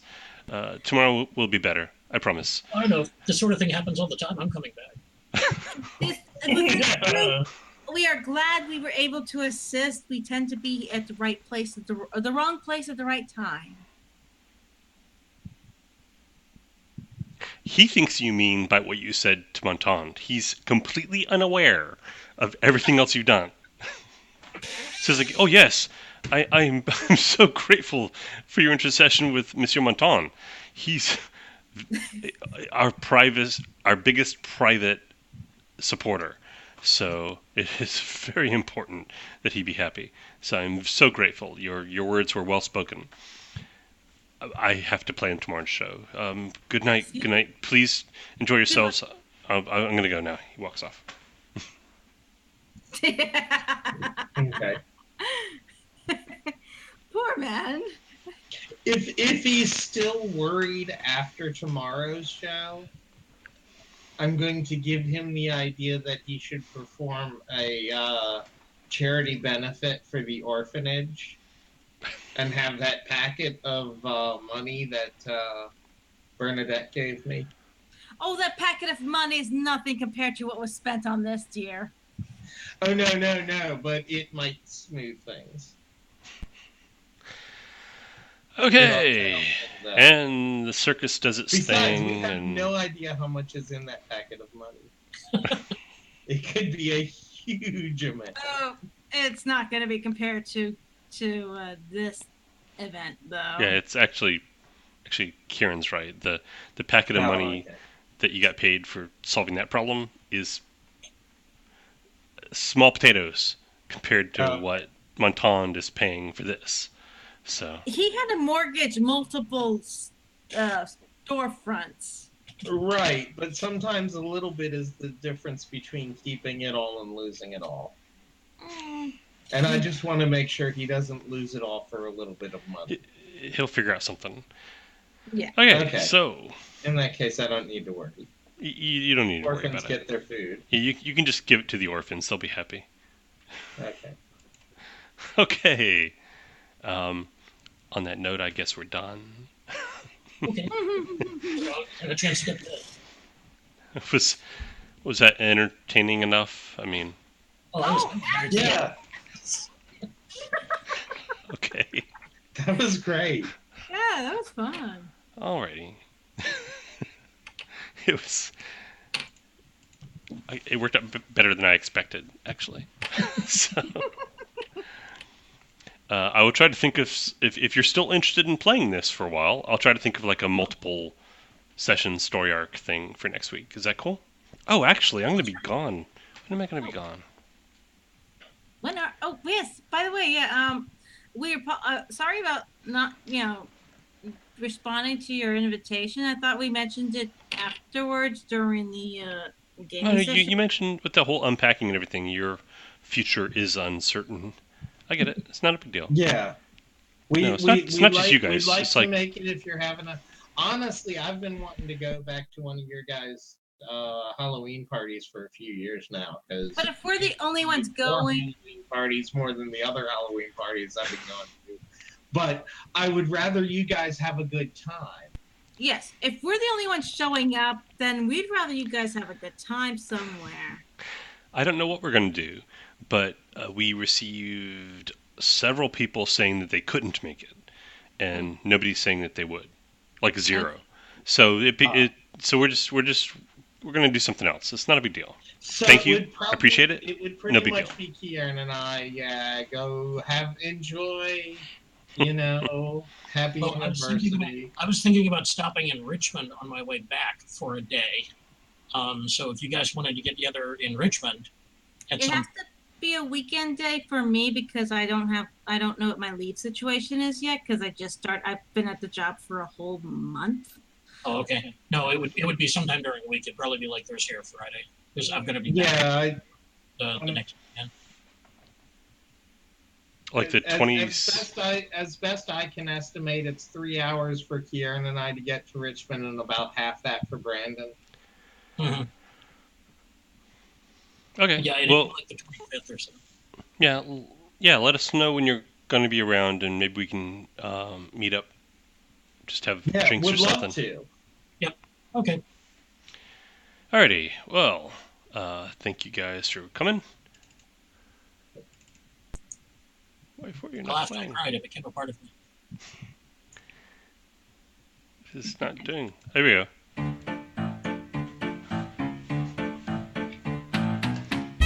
This has been Rough Magic with Donald Von Griffin, Kieran Torres, Lloyd Montgomery, and me, your GM, Brandon Blackmore. Life is a circus, isn't it? The Circus of Dr. Lau.